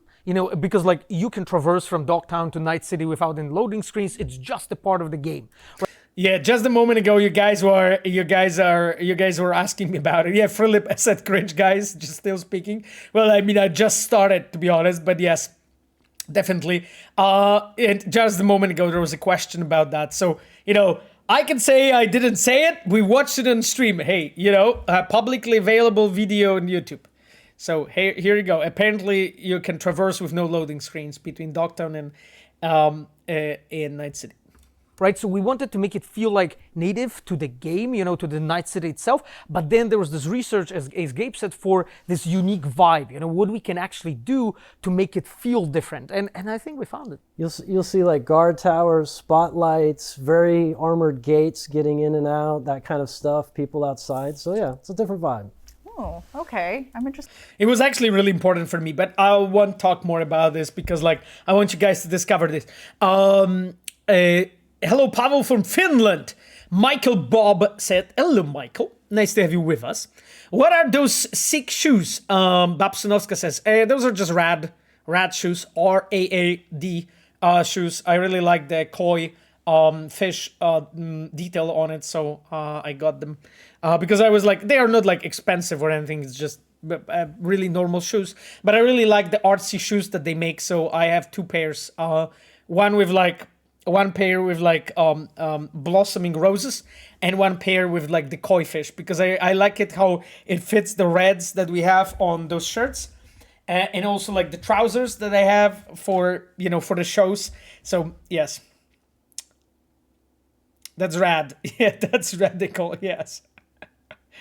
Those shoes are fucking okay, Oricon said. Thank you, my friend. Thank you. Navarro asks, so Philip writes his quest to one hell of a talented guy then. Right, well, the same as everyone. So Philip wrote his own screenplay, for a quest, the same way as every quest designer did, as Despina did, as I have done, as Patrick Mills did. And then, the dialogues, if you're referring to dialogues, how they're written, then they're written by a writer. Then writers come in and they write the dialogues, but the characters, but we always cooperate, it's always between quest designer, writer, cinematic designer, or in case of open world, it's open world designer, writer, and cinematic designer, my friend. So that's the way it works. Joel says, do you know anything about improved streaming assets like NPC pop since SSDs are minimum requirement now? Not sure, Joel, what I can share, to be honest here. We've been definitely looking at the topic, but I don't have much more to add, to be honest. If you play base Cyberpunk on SSD versus HDD, it's a huge difference. SSD in general is just a standard nowadays. HDDs are kind of fucking ancient at this point, to be completely honest with you, Chum. And it's I think the speed of a hard drive is extremely important for performance of your game. It's the third most important thing after your CPU, GPU, because it just improves loading speed of assets, shortens your loading screens like tremendously. So I am really a huge fan of SSDs, but of course, if you can't afford, those even higher, the SNVE, I think they're called, which one, drives like those are even better, of course. Yeah. Man, so much goes into it. It's crazy. You guys are great. Thank you, Navarro, so much. I mean, yeah, I'm glad you think so. We definitely fucking try, But you guys will judge at the moment when you play the game. You know what I mean? Like that's what it is. It's just like you guys will play it and then we'll talk, and we'll see what you think, So yes.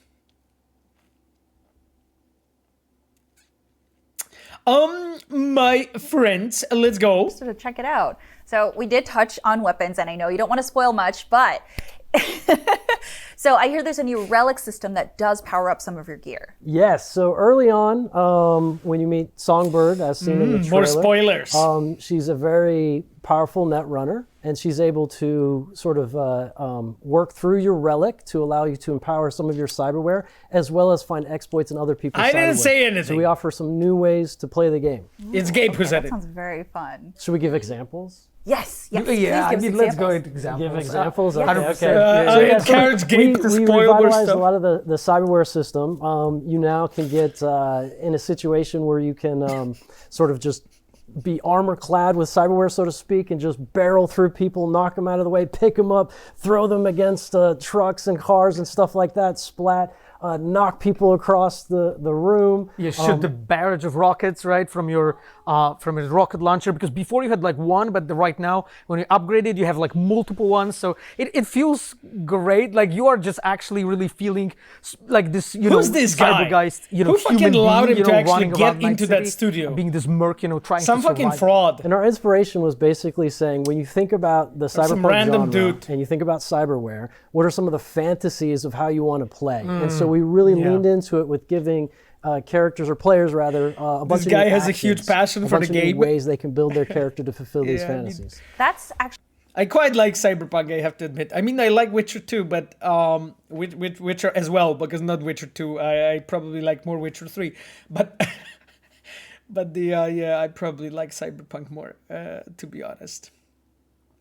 To be honest, I mean, this guy is fucking okay. I mean, if you say so, I guess. Pablo asks, Pavo or Phantom Liberty will be the best expansion ever? A, in the history of your company. B, in the history of RPG games. C, in the history of computer games ever. Oh, shit. Pablo, I mean, you're stressing me out with this. You're stressing me out. You're stressing me out for this. I mean, you know what? I think, I would say D. When it comes to the effort that went into it, it's definitely the most effort we have ever fucking put into expansion. It's uncomparable to anything. And if that says anything, I mean, maybe we are just idiots, and it's you guys will be like, what the fuck they were working on? But it's just there's just so much work that put into it. We went into it. You can't imagine. So if you judge it from that point of view, I mean, we've been fucking doing something for this 2 years or so, right? Sure, we've been doing some patches and stuff for you guys with a lot of features and shit. And you got a lot of stuff in the patches already. Also free DLCs and stuff. All of those things were made by the same team. It didn't make itself. But that being said, it's just we've been spending a lot of time and money on this. So yeah, stop hyping us. Yes, exactly. No fucking hype allowed. Exactly. Yes, exactly. It's fucking okay. Yeah, it was lots of work and it's okay. Okay amount of work. Exactly. Better with Kinect. Here in the chat will probably love it without a doubt. I mean, we'll see, Fresh Bunny. We'll see, Fresh Bunny, because maybe we'll just come over and it'll be a fresh rhino or when you after you play it, you'll be like, Pavo, we need to talk. What the fuck? And we'll be like, yeah, okay. Well, anyway, I really hope you guys will like it, but that's everything I have. I can have hope, and I can just work, with my teams and with the whole red team to just make sure it's as close as possible, to what you would like. Actually, I cannot remember the name of him right now, but I believe one of the characters from the Cyberpunk anime also had that ability. So is that a callback, and are we going to see other abilities from the show in... Oh, is You're this talking where I about can- Mine. Yeah, Mine had his own crew, and he had this ability of Yes. shooting multiple. So yeah, in a way, it is a clear reference. Maybe you can talk about Edgener perk. No, you spoiled it. Oh, so we've got, like I said, we redid the cyberware system, and so now there's a capacity meter, and the more you could see that cyberware we you shot it in slot, one take, the right? farther You could see it. push the edge, and you can run over the edge, and then there's a bit of a risk versus reward. See, I wanted to do that corny punchline joke, and it kind of spoiled it for me. Yes. But yes, so there is it is obviously inspired. I mean, it's in the lore, it's baked into the lore, but the response obviously was huge to it, and we definitely wanted to put it into the game. I like how it cut That's there. going to be really Oh, you hard mean to like the juggle vision, because you the added visual? in so many new things that people are going to want to use, but now you're going to be like, hey, can't use all of that. So that's going to be very hard to balance, but I'm very glad for that challenge. So yeah, and just find the way you want to play. Another way is you can jump in the air, dash in the air, block bullets with your katana blade. That's my favorite, We've got actually. vehicle combat as well. That's my where you favorite can be play on style. your Akira style bike. Honestly, and, fucking love and it. slash some tires with your katana blade, screech, pull out your SMG, shoot cars down. So a lot Or of vehicles with the rockets, actually. Vehicles with those rockets, yeah. Those are actually pretty, because you can have both like Gatling guns and rockets in some of the vehicles that you can obtain in the game, either as a quest reward or just, buy it as a player in the game. So. Okay, is that going to be something that's found everywhere in the city or just in the new portion? So you'll be able to access like all the vehicle combat, all this stuff, but you do get introduced to, or you get a deeper relationship with the fixer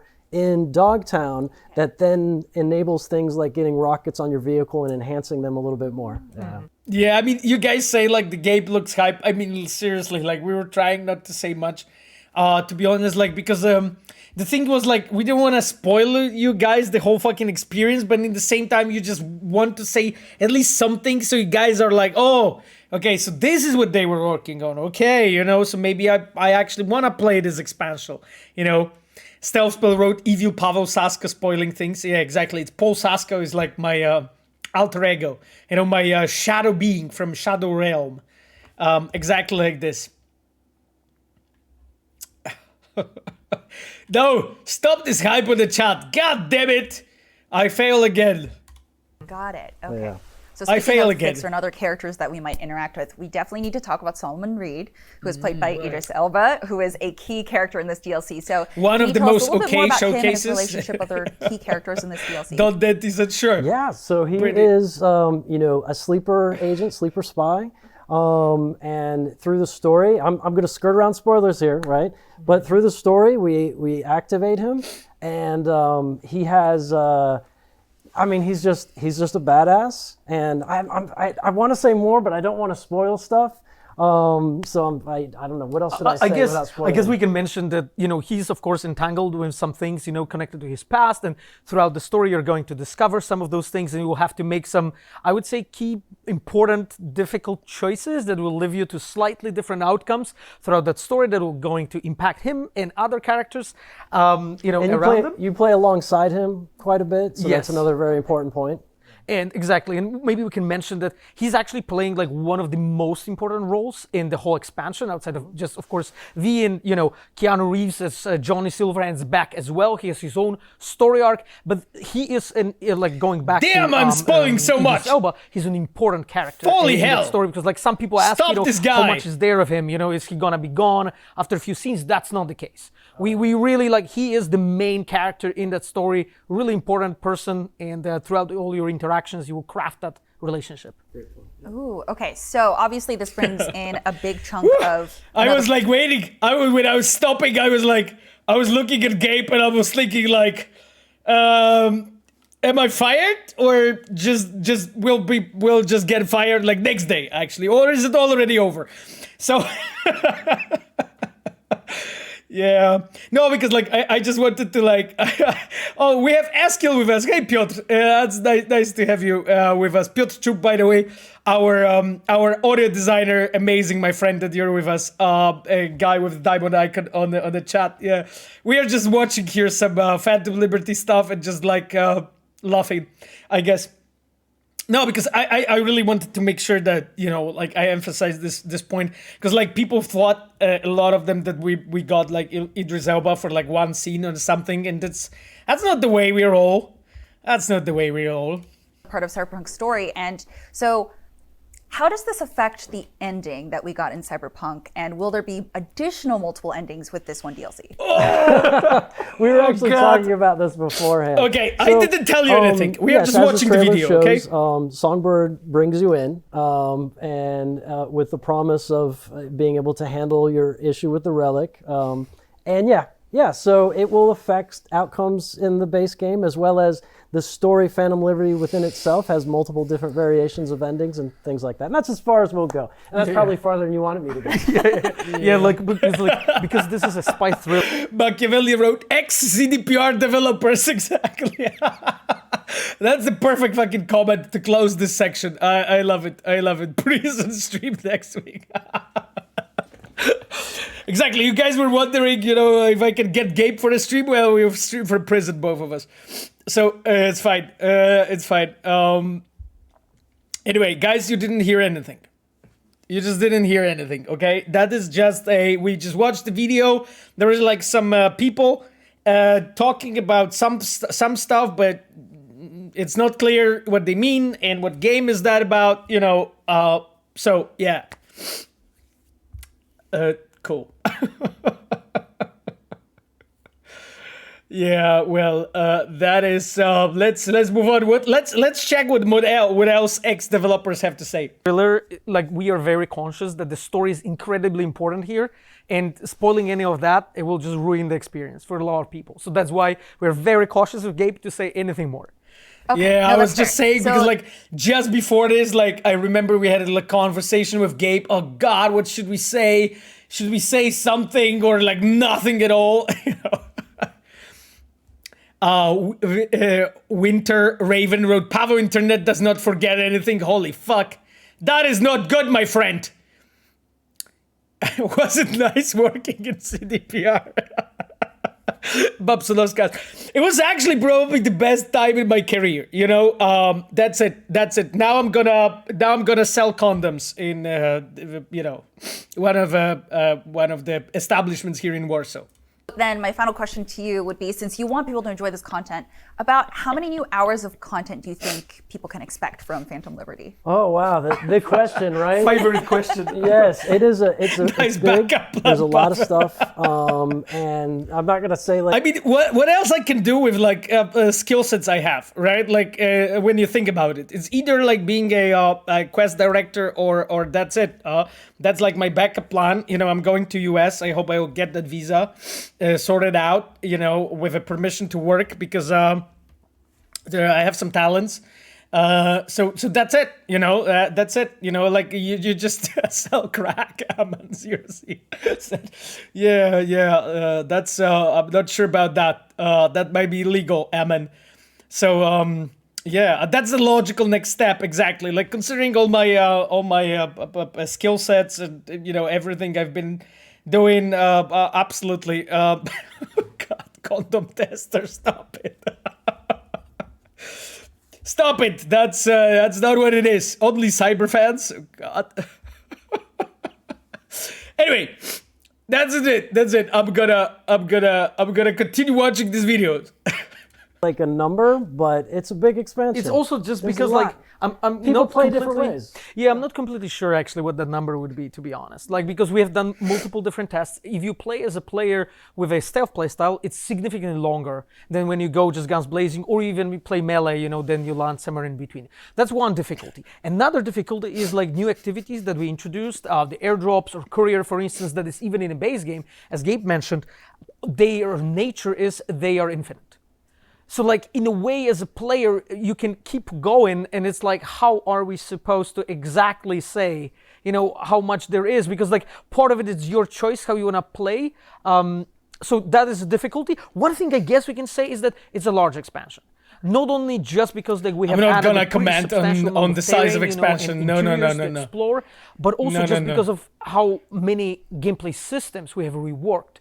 And all of that just brings a lot of new freshness, but also new ways to play the game. Sounds like I have my work cut out for me, so I got to finish all my games first and then play this. But thank you so much for all of your insight into this and giving us a few scoops that we definitely shouldn't have gotten, but we did. So thank you so much. Thank you.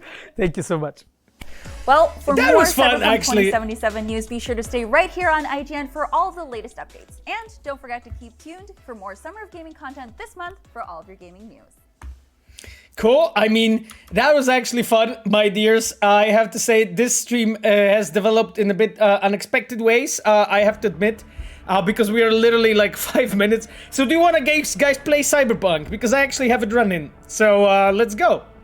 Let's just play some Cyberpunk. We have 6 minutes of the stream left and so much time. It's fine. Let's play it. No, I mean, seriously, like, before I disable the illegal shit I have, I wouldn't even be able to enable it. Gameplay time, oh yeah, that was so original. That was so original. Interesting nickname, my friend. Said gameplay time, yes, well, show us some illegal stuff. You guys got so much illegal stuff on the stream that, you know, it's, I don't feel comfortable anymore with that. Anyway,